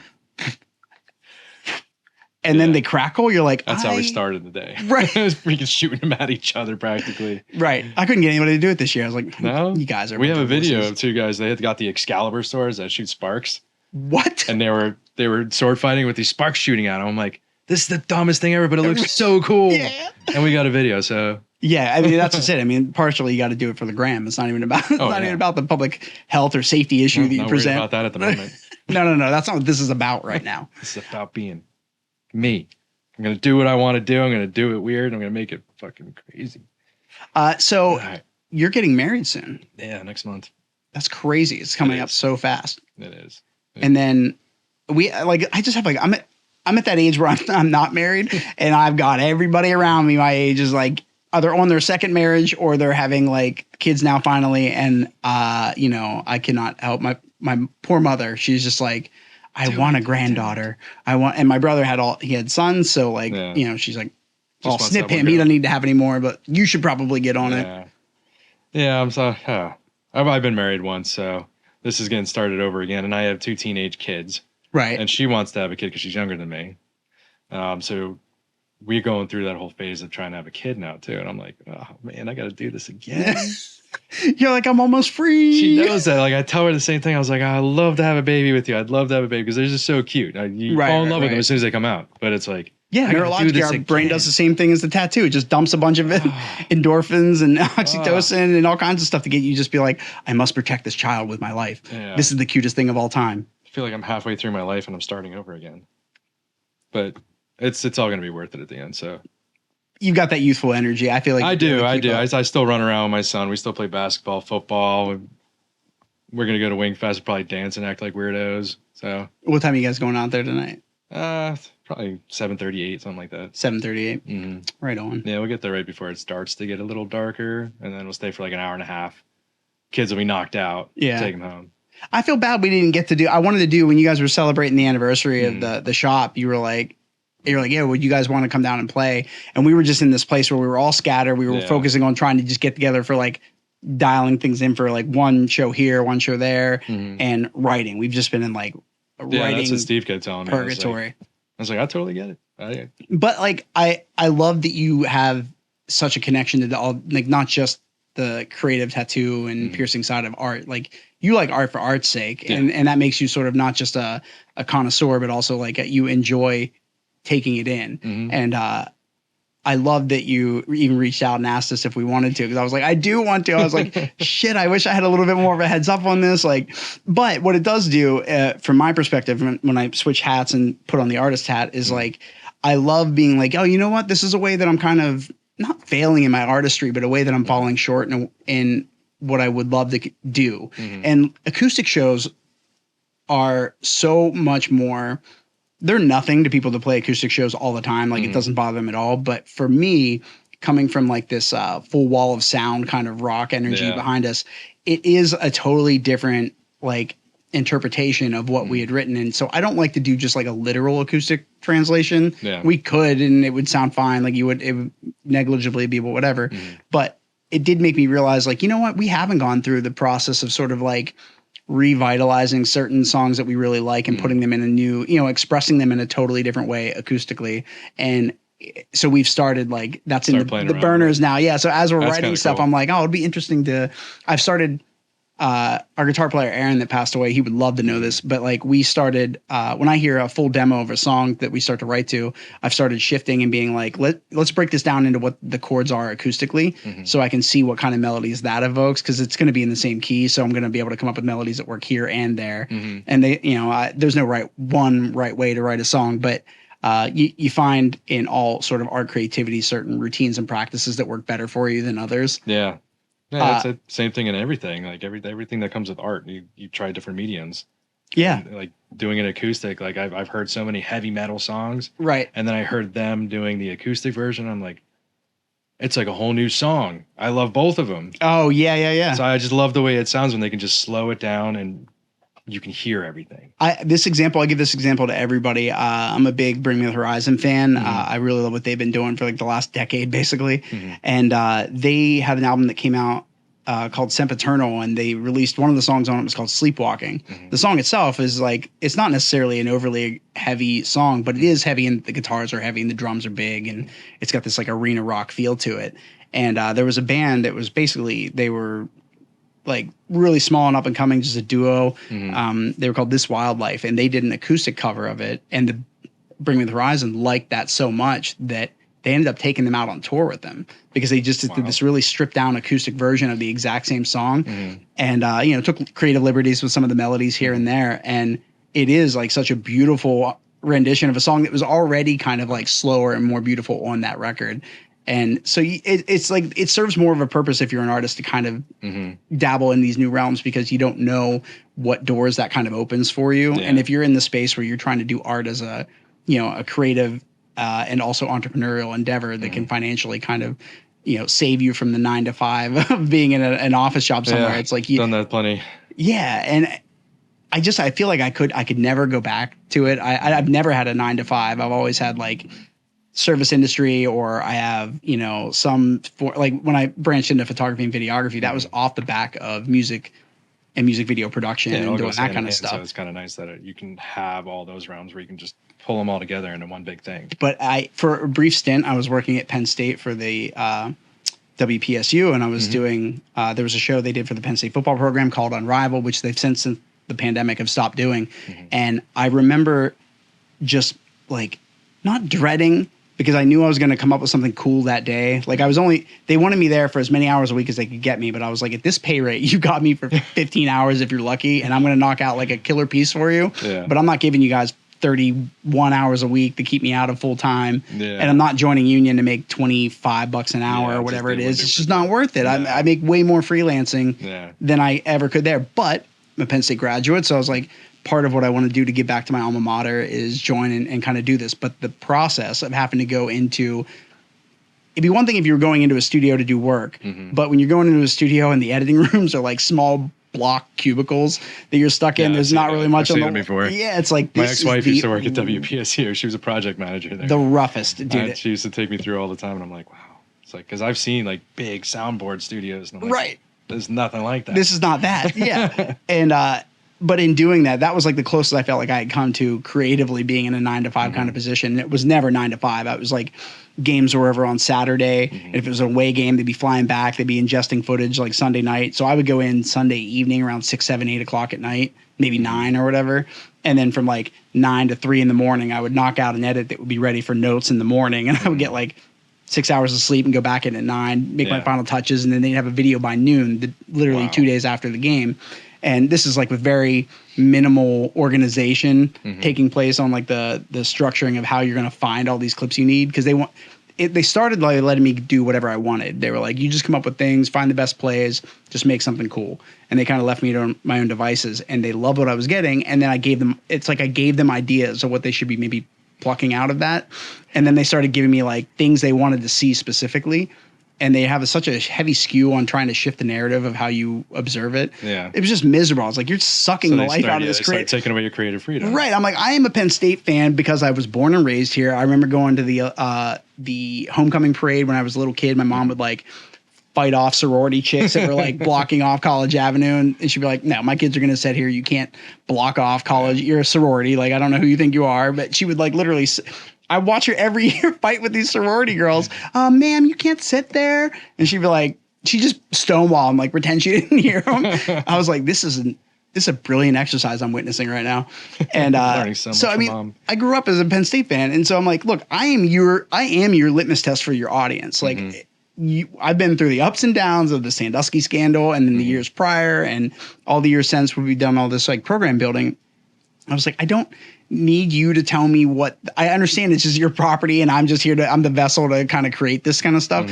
But I think you're doing a real disservice to your fans by not being authentic through your art and what your fans are kind of taking in from the tapestry of the season that they get to watch and as it unfolds. Yeah, it makes a lot of sense. Yeah, it was just one of those things that really it frustrated me, and that was like the closest I'd felt like I'd been to being. I might as well have had to wear a suit and a tie. It was driving me, and I like wearing suits, but the idea of the suit to me is more fun when you have a suit that you like than the suit you have to wear to be in a vicinity of a certain place that you're doing some work. In the same boat, I feel the same way every time I think about putting on a suit. It's like I'm putting on a suit for me, right? Yeah, this is for me and for what I'm promoting myself for. Right. So it's definitely different than going into like a Fortune 500 or like a 9-to-5 job and wearing a suit and tie and trying to act the part. Right. Because you are acting at that moment. You don't want to be there. You want to do what you want to do. So that's kind of where I went. One of the things I noticed when you started, or I guess it was probably before, you were sort of posting some sketches that you were doing. Have you always sketched, or is that something you kind of picked up recently? I started drawing when I was like 5 or 6 years old. Right. Okay. So it's like a thing that had been. When I was younger, I was like drawing Beavis and Butthead, and that kind of stuff. And I always loved drawing cartoons like Looney Tunes, like Bugs Bunny and Mortified. I would always draw that stuff. But I kind of like veered away from that when I started working so much. Right. When I was in like my 20s, because I started like I got married, I had kids, I needed to buckle down and really do what I needed to do as a dad. Yeah. So I stopped drawing for probably like almost 10 years. I didn't draw anything. And then it just started like coming back to me again. Space was around again. Yeah, it was my calming. So I would just sit down and draw. Because you can't do anything else when you're drawing. You can't. Right. You can listen to music. You can have the TV on in background, but you can't physically do anything else while you're drawing. Right. because you'll just lose track of your thought and your artistic mind. It's gone. Yeah, there's a zen in the practice of performing in an art. It was my therapy. Yeah, and then so that would be like a traditional pen and tablet kind of, or pencil and tablet kind of setup. But you're doing more like digital stuff now. Yeah, everybody started messing with iPads, and I tried my Procreate hand and all at it. that. Yeah, so I started messing with Procreate and all the different brushes and whatnot. It's still hard for me to like get away from pen and paper. I'd rather do I love doing watercolor. Oh, Watercolor really? is my favorite medium, and I started messing with acrylics, and I have a big Finding Nemo big piece that I started at home. So I'm just playing around with different things, and I never finish them because I'm like, all right, I got this almost done. Ooh, I got this new like pen chalk thing that I want to try, and then that's it. There's like 20 projects sitting in my house half finished. Right. My problem with that always became like I want to be able to share this digitally, and so to take, without having like a really high end scanner that's large enough for whatever size of thing you're doing, you want to be able to. Plus, also like the transfer isn't always like a direct interpretation of what you see when you're looking at a sketch, which maybe is good. But if you want to be able to like digitize something that you've sketched and have it created and put onto like a T-shirt, for example, there's like this sort of barrier to entry. So it kind of pays to kind of dig into these Procreate Wacom tablet style. Like, I was just drawing before I came here. I had like 20 designs for a flash sale that we're doing next weekend, just like playing around. And it's like, okay, now I can just email this. Right. I don't have to worry about spilling something on it or anything. It's there. It's never going to go anywhere. I don't have to worry about leaving it here and somebody throwing it out. You just constantly have it. So digital is definitely the way to go in the art industry now. Because we do, like, everybody always complains. Everybody copies. Everybody does this. Right. But if you're drawing an image from a realistic photo, you're making it, and it's hard to say, like, you're making it art without stealing the entire rendered image that they had. Right. So everybody takes a piece of something, even if you're using a reference image. Right. So if you're like, I want to draw a flower. Okay, can I think of a flower in my head that's not going to look misproportioned on the paper? Right. So I look also, at like are you a real going to catalog rose. every flower that exists so you can know with what you want to pull and draw from? It's like so it's just hard when you don't have, like, some people have that mind, like a bird. Bird has that mind. You'd be like, what do you want me to draw? Okay. Right. He'll just draw it. He'll He's take a savant. 5 minutes. He can, Well, like he says, and I believe it, he has a photographic memory when it comes to imagery. Yeah. So he can see something once and it's there. He can draw it whenever he wants at that point. Which is awesome. Like, I wish I could do that. Like, man, I need a reference image. Right. I need something. I'm not going to trace it and copy it, but I'm going to use it. So part of that for me was photography. Like if I could photograph it, I could then take it and go into the sketch phase if I wanted to do something. And then I've got like a reference drawing that I took. So it's, but at the same time, it's like if somebody does a painting of a piece of a flower and then you like that flower so much that you borrow inspiration from it, you are already kind of copying what they copied out of nature in the first place, unless they drew it copies from scratch. What is it? Good artists copy, great artists steal. Yeah. And like if you take the exact image, turn it into an outline, there's mine. I did that. No, you didn't. We know you didn't. Like, that face, that's a real face. That's somebody's picture. So right. No, you didn't do that. You did not do that. Unless you took the picture, too. Do you feel that with the advent of sort of AI kind of integrating into this space that you're noticing sort of I love it. I'm a big advocate for it, but I also understand that when it's metadata is being pulled from, thousands of pieces of art from a particular artist, and that's what's, training the AI to turn around and generate an image for you, that there is some sort of like creative stealing. But I wanted to say I saw both sides of the argument, and I had a friend of mine that I kind of I pitched this argument to, or rather I made a post about it, and he kind of just messaged me directly. He was like, this is like cavemen being pissed that finger painting wasn't the way to do, artistic drawings anymore. As soon as the paintbrush was created, they were like, oh, well, this is just what, now you're not doing it with your finger, so it's not real art. So it's like, I think if you're doing like AI art where you're having it generate it and you're not doing anything with it, then you're basically just getting something else that's kind of creative. But for inspiration's sake, I can see both sides. It is nice to sort of see the ability to kind of, hey, I want to see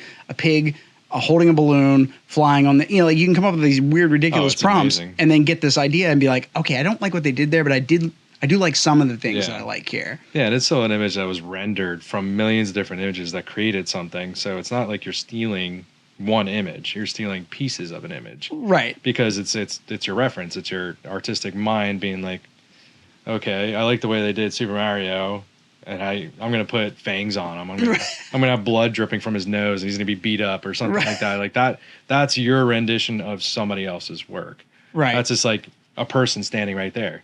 Right. I'm gonna draw that person, but it's gonna be a person that has like a limb missing, or I'm gonna make it dark and demonic and black eyes. Right. So it's just like that is the way your mind works. So even if you draw something off the top of your head, you've seen it before. Yeah, it's not like I have a problem with the verbiage, right? Like it's not like I don't want somebody saying I stole something or that I copied something, but they forget that there's still, at the end of the day, there's this like internal reproduction process that takes place in our brain that we are like interpreting and then re-expressing no matter what.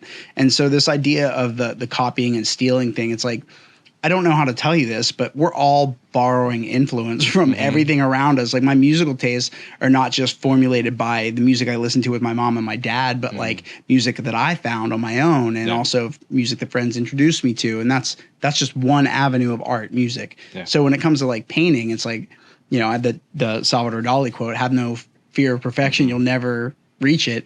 It's like that is probably the best kind of lens to look at art through, because it can't ever be perfect. It can't ever be done. It's just you just stop working on it where it is and leave it in an interesting place so that it can be observed. It's the best way to think of it. It's your inspiration. Like everybody needs to find inspiration from somewhere. Do you no matter what you do. What do you kind of borrow your influences from, do you think? In like the sketching and in the I've seen your flash pieces. They're awesome. Yeah, I go back and forth. Like a lot of the stuff, like the stuff I've been doing lately is just off the top of my head. Like I'll take like realistic images and turn them into a sketch, or turn them into something that I see as being exciting for me. Like something that I'm like, oh man, I'd love to put that on somebody. Yeah. But it's like, I don't know, it goes back and forth for me a lot when I'm thinking about what I'm going to draw next. Because you have to go with what people want too. Right. Yeah, it's not always what you want. You build what you want over time. Right. So you get known for a style that you perform. Yep. But everybody starts with something. So as still coming out with the tattoo industry and actually being able to be a tattoo artist, I have to do what people want. I have to Pinterest. Right. I have to Pinterest a lot, and it gets a little crazy, but I'm trying to put my own spin on the Pinterest world so I can start to easily transition to what I want. Yeah, I mean, and then your influence and sort of like into that kind of art is always going to be an evolving process too. Because like as you're accruing new skill sets and just like people forget that it takes so much repetition to be able to really harbor the skills necessary to then turn around and use them at will to replicate new things that you want to do. Yeah, it's just going to be muscle memory over time, and your brain's going to be the same muscle. Like you're going to draw one thing and then you're not even going to think about a drawing ever again, just because it's going to be that simple. You're not even going to look at the paper. You're going to make it happen. And that's where I want to get to that point. So it's just draw at least 2-3 hours a day. Yeah, that's good. Get that muscle memory knocked down, and then I can draw things that I have never seen before. So I read this this neurological study that was done, that if you can do something that is creative, that invokes like creativity in your brain for just like, I don't remember the exact amount of time. I think it might have been 30 seconds, or it might have been like 3 minutes, or it might have been 10 minutes. But if you can do something creatively, whether you think yourself a creative person or not, you actually start to like hardwire the neurons in your brain to start to think more creatively. So just by exercising a little bit, and it's not like only in the sense that I'm doing art or sketching or tattooing. It's like your brain will now start to think creatively about how it problem solves. And it's very weird to think that like our brains are so susceptible to being able to be sort of programmed and trained. And so it's like what you put in is what you get out. So you need to kind of ingest the things that you want to ingest if you want to be able to get to a point where your throughput and your output and your art and your expression kind of manifests as like a direct correlation to that. Yeah. I think the idea of training your brain to do a lot of different things. Like I didn't know anything really, like school tells you about business, but it doesn't tell you about business. No, not at all. So everything you're researching, you try to figure it out and try to lock it in. So as you train your brain to do this particular thing, it develops in more and more over time. Yeah. So as you're learning and researching, you're learning more than you're going to learn in school, obviously. Right. Because you're actually learning the things that you need for that moment. Yep.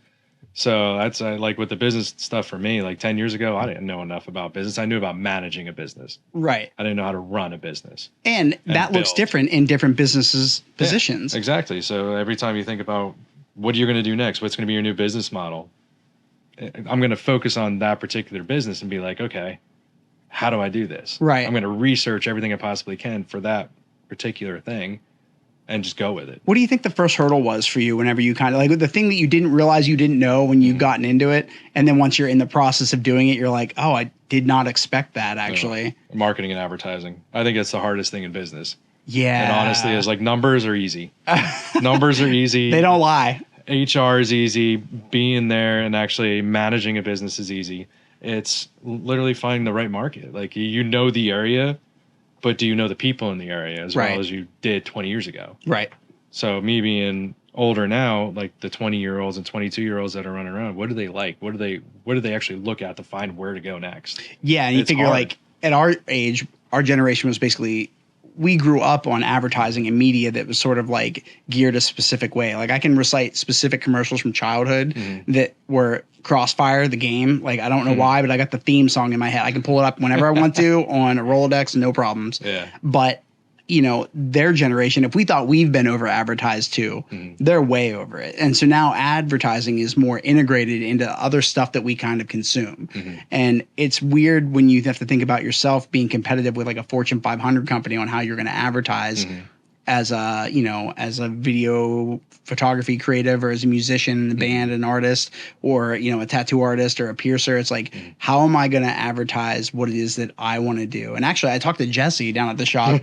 I popped in randomly to see if you were down there to see about getting you to come on the podcast probably like 2 or 3 weeks ago. Yeah. And he was in there and he was like, hey, like I have this idea. Like I'd like to do some of these like videos. Do you think you might be able to, I have a video I want to show you to see if this is something you can kind of pull together. That's Jesse. And I looked at it and I was like, I mean, I love doing that. Like hype reels are so much fun to do if you know, if you're interested in the avenue that you're kind of going into, right? Like in the industry, in the tattoo and piercing industry is so much fun. Like you're literally watching like art is so crazy because it's all kind of plucked from the ether, right? But like piercing is a little not maybe as much on the artistic side in terms of like functionally going through the anatomy and piercing something, right? That's like a set of skills that are applied. But then I've seen people that get piercings that like there's like chain links between them and they choose like, so there is still an art aspect to it if you're custom figuration, like finding out new ways to come up with a new niche that nobody else does. Right. And so it's hard. It's hard because there's only so many things you can do with a piercing. Right. It's evolving. It really is. Yeah. I mean, piercings that I see and like, it's like, it is art. When you look at somebody's ear and you're like, oh, the placement of each one of these holes and which pieces you decide to put in here, like this is still like a form of creative expression that's really, really interesting. But when you do like a hype reel for something like that, you know, if I had to go to somebody else and be like, hey, you need to make a hype reel for this guy who's a tattoo artist or a piercing artist, and you got to make it look cool and engaging, and you give that to anybody, you're going to get a million different answers depending on who you ask. But with the thing that Jesse showed me, for example, like I look at it and I consume things that people show me constantly for clients that are like, hey, I want to do something like that. And the first thing I do is I'm like, oh, I don't like how they did this. I don't like how they did. I would have done this different. These transitions are kind of hokey, this, you know, whatever. And so that is me kind of like reverse engineering what they did and fitting it into the mold of how I would do it.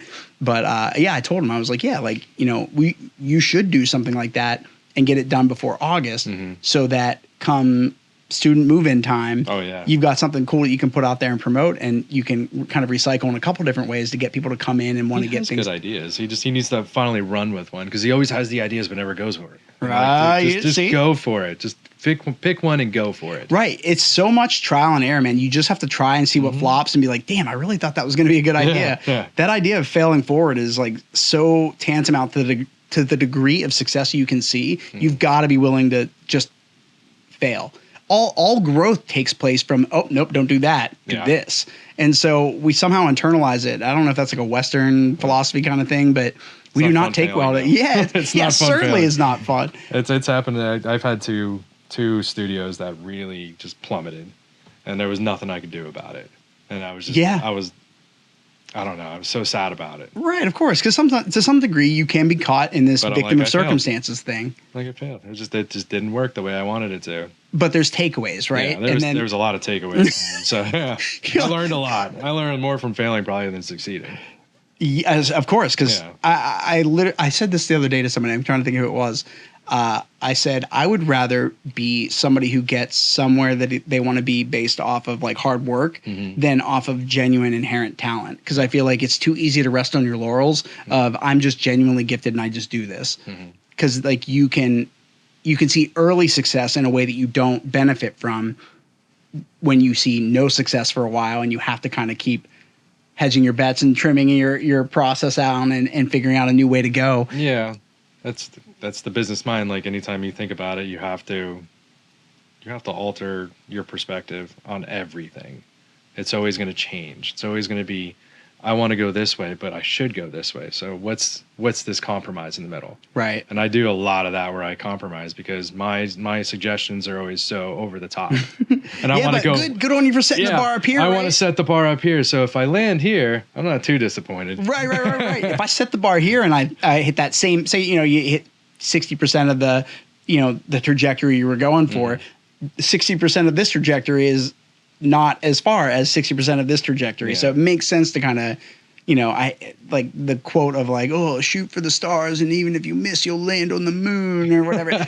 But the process still remains, right? Like if you can set the bar high, there's always going to be shortcomings. There's always going to be things that interfere. There's like, detours and all kinds of stuff that you have to take along the way. You can't, very seldom do you get a perfect execution on anything. And so if you can learn to kind of there's like a certain degree of pragmatism that's involved. Like you got to be realistic, but sometimes no. Sometimes just pie in the sky, be wild and weird, and then shoot for it. And then there'll be shit that you'll accomplish along the way. You're like, man, I did not think we were going to get that mark, but we did. That's so sick. That's happened a lot. Like a lot of things I've tried that I didn't think were going to work. I was like, well, I'm going to try it anyways and see what happens. Right. If I lose $1,000 from it, that's my fault. Like, but I'm going to try it once, and if it doesn't work, I might actually try it again.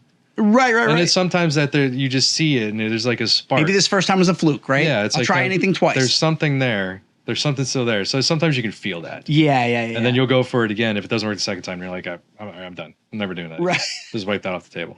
Yeah, there's something to be said for investing in your losses, right? Like you got to be able to look at a loss and say, hey, that was an investment, not just a trial and error kind of situation that I went through. I put myself in a position where I specifically wanted to see if I would learn or benefit from this. And so I do a lot of shit that is catalytically inclined. I'm like, I'm going to change this and just see what this does on this side of things. And sometimes it's like, hey, I can't be spending as much time in the editing booth as I am doing this thing for this client.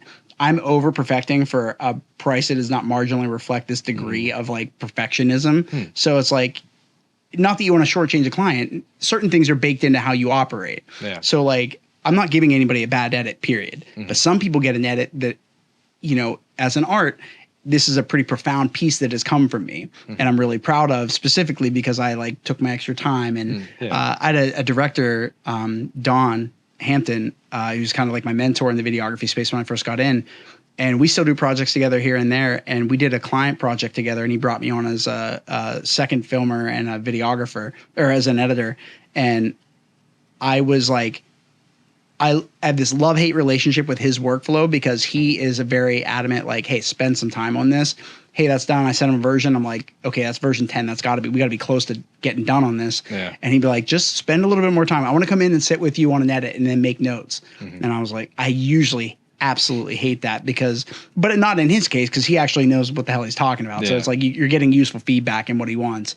And so you don't realize there's certain things that you might have missed by not going through and giving it another pass. Just give it a fresh pass, take 2 days off from it, come back in a day or two. Like when a client wonders why a video is going to take a minimum of 2 to 3 weeks turnaround time, it's not because I can't get it done in 2 days. It's because you don't want what you're going to get in 2 days versus what you're going to get in 3 weeks. Yeah. If I had time to spend on this, I'm going to go through and just as a process of like cycling through stuff, I'm going to reprocess the audio a little bit differently. I'm going to make certain adjustments. I'm going to add some like natural sounds in here. I'm going to add some like sound effects to kind of fill in this space visually of what you're looking at.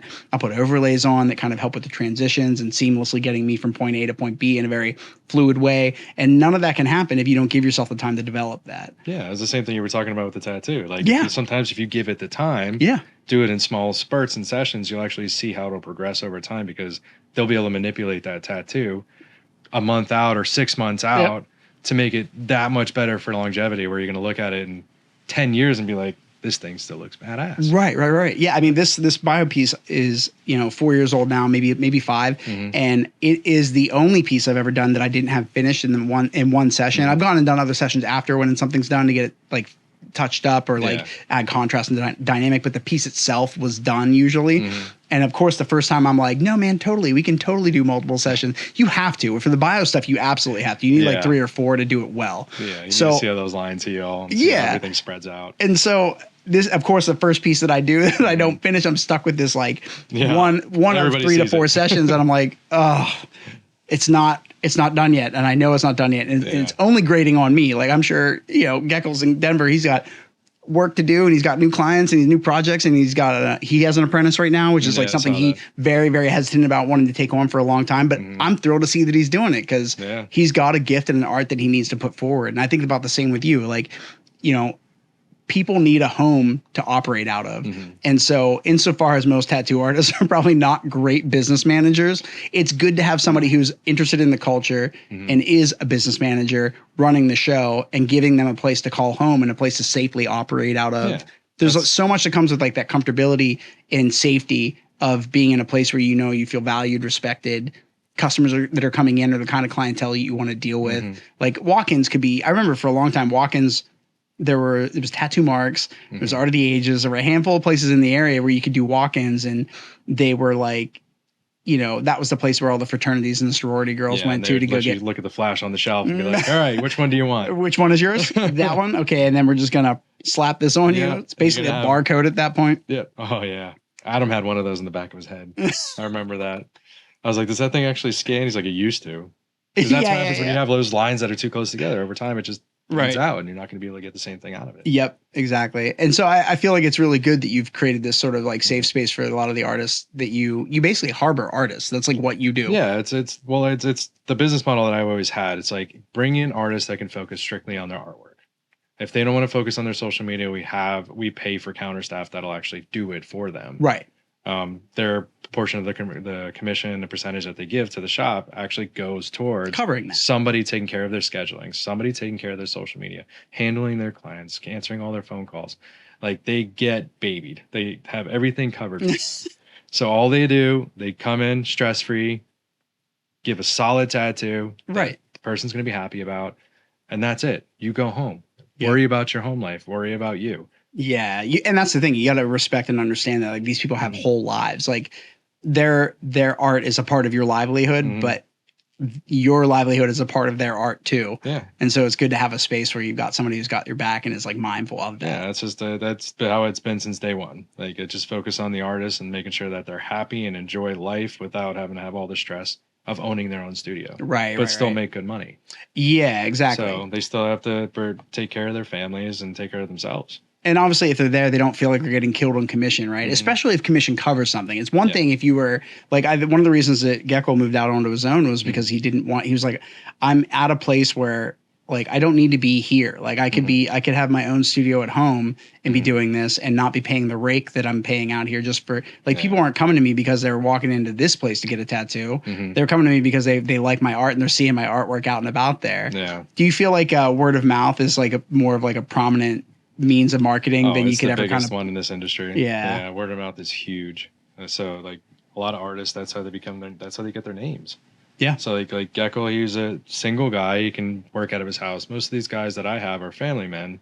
They don't want people coming to their house. Right, with of course their kids not. There, it's their safe place. Yeah. So to have something like that where they can have a place to actually tattoo, where nobody's going to know where they live, they don't know their phone number, they don't know anything about them outside of the studio. They feel safe. Right. So that's just where I always focused on that. There are those people out there that work at their homes that are fine doing it, and more power to you. If you do solid work and it's not the kitchen scratchers stuff that we right. horror stories the horror stories about So it's like as long as they're doing like Gecko was always an amazing artist. Like I went to him too. Like he's just a solid tattooer. And that word of mouth travels fast, man. Like, who does your work? Like, it's nice when you get stopped and somebody acknowledges or can recognize. And they know who it is. And you're like, yep. Right. Yeah, that's my favorite part now is I run into people and I'm like, oh, who did that piece? And they're like, Gecko. I'm like, oh. Yeah. And then we like sit there. You have like this common ground to kind of talk about. It's like this through thread that connects us in a way that you otherwise wouldn't expect to be connected to somebody.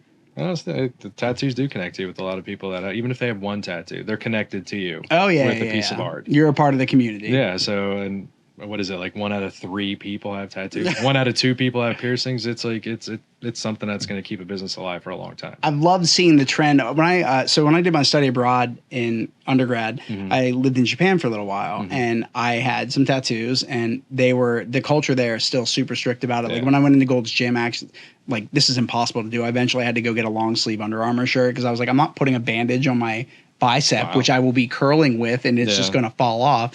And then you would go to like the onsen or the hot springs, and they would make you like bandage and cover up. And so you're this guy who's sitting in a like any part of you that is covered with a tattoo is just Yeah, are you a burn victim or do you have tattoos? Like which is this? And I don't know how much that's changed. I'm plotting a trip back in the near future to go back and sort of revisit some of my old stomping grounds.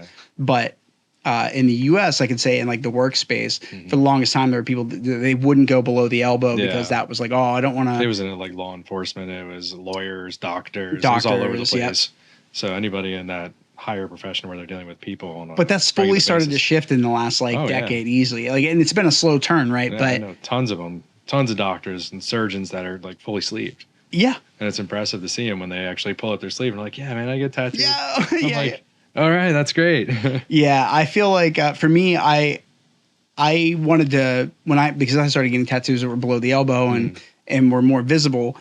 I mean, obviously, mom, not a big fan, right? But you get to kind of function as an ambassador, and I kind of took that role seriously. I was like, I want people to see my tattoos and think one thing, and then actually speak to me, and learn that their bias or their stereotype of what they thought I was is not who I am, and see like, oh, and I mean, this is in a lot of conservative communities. You can run into people where they see a bunch of tattoos, they're like, they'll treat you a certain way. Oh yeah, they'll think they're just a thug. Right, exactly. And so it's nice whenever you have like a full sleeve or chest piece, or you got a throat banger, job stopper, and you go in somewhere and you're like the sweetest, kindest person. They're like, people need to be checked in that regard sometimes because it's not really there are obviously a bunch of idiots that have full sleeve tattoos and throat pieces and yada yada yada that are just not pleasant to be around for this one reason or another. But I looked at it like, I'm being given the chance to be an ambassador. I think about this when we play like in other countries. I'm like, I am like a U.S. ambassador. I'm an artist ambassador in another country, and I want to leave that impression to the standard that I want to.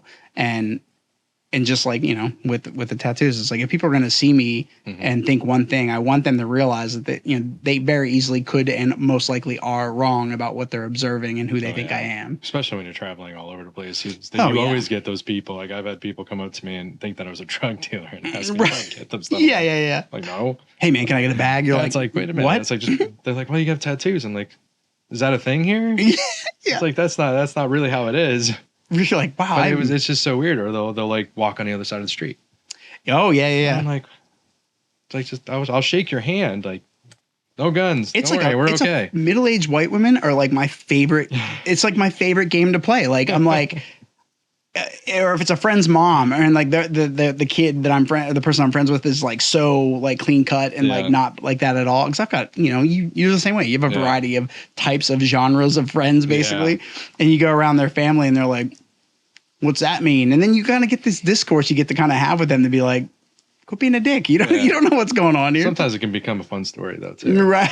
Like I have a lot of friends that have never been tattooed in their lives. Like my fiance, before she met me, she didn't have a single tattoo.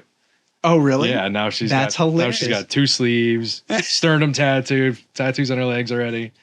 I don't like people just start to fall into the enjoyment of the industry, and they're like, I'm gonna be who I want to be then. Right. It's like I don't care what everybody else around me thinks. I'm gonna be this person. This is the person I want to portray to everybody else. Right. Either like it or don't. And over the last 30 to 40 years, the art itself of tattooing has developed. Oh my goodness. Like we're looking at, the traditional tattoos before we went into neo-traditional, that style of tattoo is not for everyone. It wasn't for me, certainly. Like I was I don't have any interest in having a bunch of like flash bangers all over me. I'm not as much interested in that stuff anymore. The Sailor Jerry style. Drawing, it's easy, but Right, but actually wearing it. Look at the way the art is scaled. You see some like photorealistic portraits and stuff like that. And you're like, man. I don't even see how some of these people do it, but I've seen them healed too. Yeah, true. So those are the ones that you're talking about. Like you have to wait for over time. And then they go back into it and they add some darker colors. And but when you have somebody who does know how to do that. Yeah, but there's a lot of people that don't. They just want it done, move on. I made that money. I'm over. Oh, those are fun. Those are great memes. Like seeing the difference between different artists doing the exact same, portrait or whatever onto somebody, or if it's like a dog or something like that. And you watch it and you're like, oof, oof. Tattoo nightmares. Yeah, for sure. That could easily. Is that a show? Yeah. Oh, okay. That makes sense. Tattoo nightmares. It was pretty impressive because they had like tattoo nightmares where they would do cover-ups on people. Yes, that's right. Okay, I have seen that show. Yeah. So it was like some of these things you would see. My friend Courtney Raimondi, she was on that show. Yeah. Oh, that's hilarious. Was that on MTV? Yeah, I think it started on MTV. I don't know. Like I stopped using cable. I don't know how long ago. So everything was on like YouTube channels or something like that. Right. So that's mostly where I saw everything. But I used to love watching the shows. Yeah. I met a lot of the ink masters throughout conventions. Yep. Met Bob Tyrell, who is like one of my favorites of all time. Dave Tavenol, who did this one on me. Like these are the names that a lot of people don't know about. Right. But when you see their repertoire of art and their work. When you see their work and what they specialize in, you're like, wow, okay. Right. But yeah, I've met some of my heroes. Yeah, it's like the one industry I'm actually comfortably okay with meeting my heroes, right? Because Guy Aitchison, I liked his work, but when you meet him and you talk to him, you're like, man, this guy is cool as hell. This guy gets it. This guy this is like his life's craft is a bit in creating this style of art and developing it in a way where he's kind of looked at as like one of the published gurus of that style, and then what delineates away from him and evolves and changes from different style. Like I love the way Geckel does bio work, and I love Ty McEwen. I think he has a very sharp, contrasted version of it, and I think that's like certain parts of me are like, that's one of these hits a little different in certain different pieces. Yeah, it all depends on how they layer it, because the layers can make a huge difference. Somebody can layer where they want it to be a little lighter. Somebody want it to be a little darker. The stippling and all that. Yeah, when you go through and you're adding textures and layers and stuff like that. One of the things I loved about you think about that art as being something that's kind of crafted and created and drawn, and that's how it gets put out or put onto somebody. But one of the things I did some documentary work for Ty, and I remember we were in Arizona, and he was like, yeah, we're going to go on a hike today. Like I like to find like natural pieces of structure and wood grains and rocks and kind of get into what, like he takes a camera around and he just goes and gets like a little 50 millimeter and he'll go and he'll get pictures of all these different things. And so I started doing it too, because I was like, wow, that is actually really interesting. You don't pay attention to how much, sacred geometry and art is really kind of going on around. It's everywhere. Yeah. It's amazing to see sometimes. And it pulls out when you see it just like right in front of your face and you're not noticing it until you like really look at something. Well, so I not long after, and probably before I went down there, I had gotten this 100 millimeter macro lens, and I kind of gone down this macro photography like rabbit hole where I'm like, oh, I love taking videos and photos of things at this very, very close up level, so you can see this thing that is otherwise really small, and you have to kind of look at really closely to get that same sort of perspective and view of. And putting that in a place where you can watch it comfortably from your screen or on TV or whatever, and having it be full screen and blown up and like, oh wow, damn, that's really sharp. It's crazy to think about the little nicks and textures you see on like a top or. It's pretty cool to see the pictures, especially because we do it with jewelry. We use a macro lens for jewelry pictures because you have to get that glimmer. You have to get that shine. The gold has to look clean. So yeah, we got into that a little bit. We use a cell phone one now. We don't need anything crazy, but it would be nice to have one. Right. Well, turnaround time is important too. Yeah, right? Like, you don't want to spend the time. We don't have time to edit. It's just pure raw images going up. Get it up, get it out. Yeah, everybody gets to see it. And then you're not bogged down with like a lot of people do that where they treat. It's obvious in a visual art business, you would think like, okay, yeah, media is going to have to be a part of what we do because that's how people are going to see what we do. Yeah. But then it's not just media itself, but like right presentation of that media. And so a lot of companies don't like smoothly acclimate to the idea that, oh, we also have to function as a media company so people can see what's going on in our business. And obviously, and luckily, like you don't have to deal with that because it is almost intrinsically baked into the art, the business itself. Yeah, it pretty much is the business, is the art. But in doing that, there are wrong ways and right ways to do it, right? And so wrong ways are just take this like picture from the sidearm, and it's like there's no detail in that. And then you start seeing somebody who does like a nice slow video that kind of like scales up somebody's arm and lets you see the detail. Well, that gives you replay value, and there's some, you know, monetization techniques and tips and tricks you can do in that direction. But the idea of not getting hung up on, you know, how you get to that content level that you want, and being able to focus on being like, yeah, this is just a part of the process. This is how we do it. It's done. It's out. And now we're on to the next one. We're not bogged down and waiting and dealing with like a photographer, a videographer, or an agency that's taking care of this. It doesn't really fully understand what we're doing, but they can be paid to do this thing that we're asking them to do. Yeah. Sometimes you just got to post that picture right away so people can see it on the page. So it's like, I want the artist at some point to get some kind of education on how to take a picture so bad. And they know it, and they're like, I don't know what to do about it. I'm like, here, I'll just show you one trick. Try it. Right. And it's getting to the point where I'm like, I'll take the picture for you. Right. Yeah. Or you have somebody who's working the front desk that, you know, like, this is what they do when a new client is done. You send them up and have like an area in the front where they can basically pop that's up what to the we're side. working on now too. We have like a little photo booth area in the back that we're putting in its own room with its own like light boxes. And right. There you go. So then it actually is lit the way you want it to. Yeah. So everything could be uniform throughout the page. 'Cause we're really trying to get it to that area of, you know, cleaning up the social media. Do you think you'll stick around in Happy Valley for a while? Yeah. I mean, if it's going well, it's like, why shut it down and move it somewhere else? Just pop up somewhere else. There's no reason to actually move. The only time I'll actually move is like probably like closer to my retirement age, where I'll go and do it somewhere else by myself. Right. Your own like micro shop, just you. Like maybe over a decade from now, maybe. We'll see. I don't know. Yeah, you got to have that life. You got that life projection of where you want to end up. It's like just live off of everything that I've done in the past 20 years, and then have some fun tattooing, doing it on my own. So I know it's coming up on 7 now, so we probably got to get wrapped so you can make it to Wingfest on time. But so what are the socials? Where can people find out information from you, like website, social media? Websites are always easy because there's everything on it. So gotcha. We have iconictattoo.com. We have luxepiercing.com. We even have, we call it Beauty in the Valley is our new permanent makeup website. Beauty in the Valley. Beauty in the Valley. I like that. So I call it BITV. So I created a website on that so I can have the prices and example videos and stuff like that so people can see what they're getting into. So everything's on the websites. I don't really focus on the social media as much as the websites, because you go on a website, I have all the social media on there. It's all there. But it's Iconic with a K, right? Yeah. IconicInk.com? It's Iconic Tattoo, and then Ikonic Ink is Altoona now.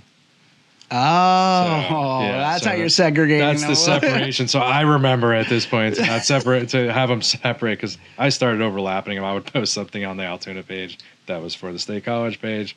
Now they're separate. So and then what's Luxe's website? It's Luxe Piercing. So LUXE piercing.com. Yep. Cool. So it gives a little bit of insight on what we do.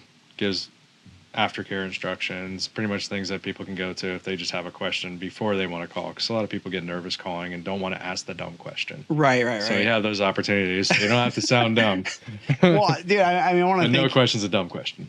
Yeah, absolutely. And it's important that your clients know that, because that you want them to be asking questions, because you don't want them going into it and being blindsided by anything that they very easily might have had a question about when we're fearful of asking. Yeah.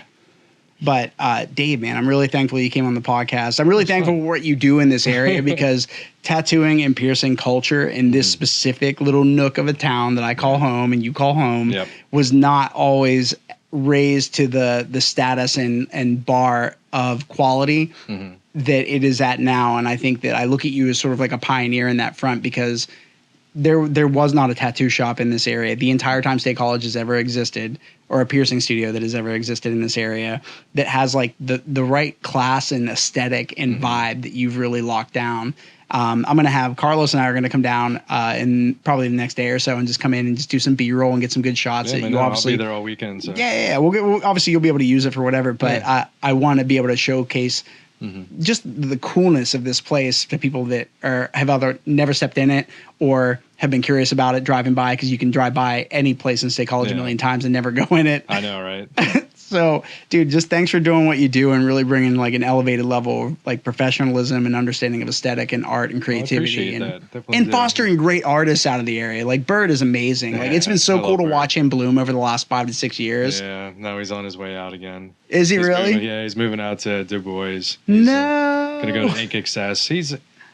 he needs to learn, man. He's got to learn from something new all the time. That's how his brain works. For sure. He gets stagnant for too long and he gets frustrated. Yep. So do it's something good for him. catalytically inclined. He's like, I'm going to move here. We'll see what develops when I do that. He'll be with us once every 2 weeks. He's always going to come back, he said. So yeah, that's great. That's awesome. That's a good relationship we have now. So well, thanks for helping elevate that culture and that community here. And honestly, just like sort of, I could care less about like the success or rise or fall of like people that choose to do business here over somewhere else. But I'm glad that if there is going to be somebody doing something that is an industry that I'm so passionate about and interested in, that it's somebody like you who's got that eye and that vision for it. Because you're not just the dreamer, you're the doer also. Yeah, so it's really, you do. And it's good to know that you're here, and it's good to know that it's in safe hands, right? Like I don't think that you're gonna go on like a midlife crisis bender and shut it all down and sell it off. And yeah, well, you've done. Enjoy life. You've set a lot up to make it so that you can, man, and it doesn't go unnoticed. I'm really glad you came on the podcast. I've been telling you, I've been trying to do this for at least 6 months. I always have fun talking to you, so we can do this all day. Yeah, for sure. I appreciate it. We should have a podcast for the studio for whether for Luxe or for Ikonic, just to be able to have the horror stories that come in there and just sort of we could talk about it all day. There's so many different things. We'll never mention names, but we can mention stories. Right. For sure. Well, dude, thanks for coming on. I appreciate you, brother. Hell yeah, man. Let's get you to Wingfest so you can get some get your grub on and have a good night with the fam.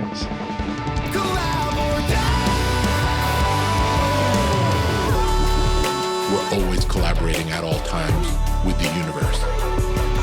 That is a wrap on another episode of the Collab or Die podcast. I hope you enjoyed listening to it as much as I enjoyed making this episode for you. And now it's time for our favorite part of the show, the part where I beg you to please hit that like button, subscribe, and turn on those notifications so you never miss an episode. And don't be shy. Give us a shout out on social media at Collab or Die Podcast on all the cool platforms to share your thoughts, your feedback, and your love. Until next time, Collab or Die, baby.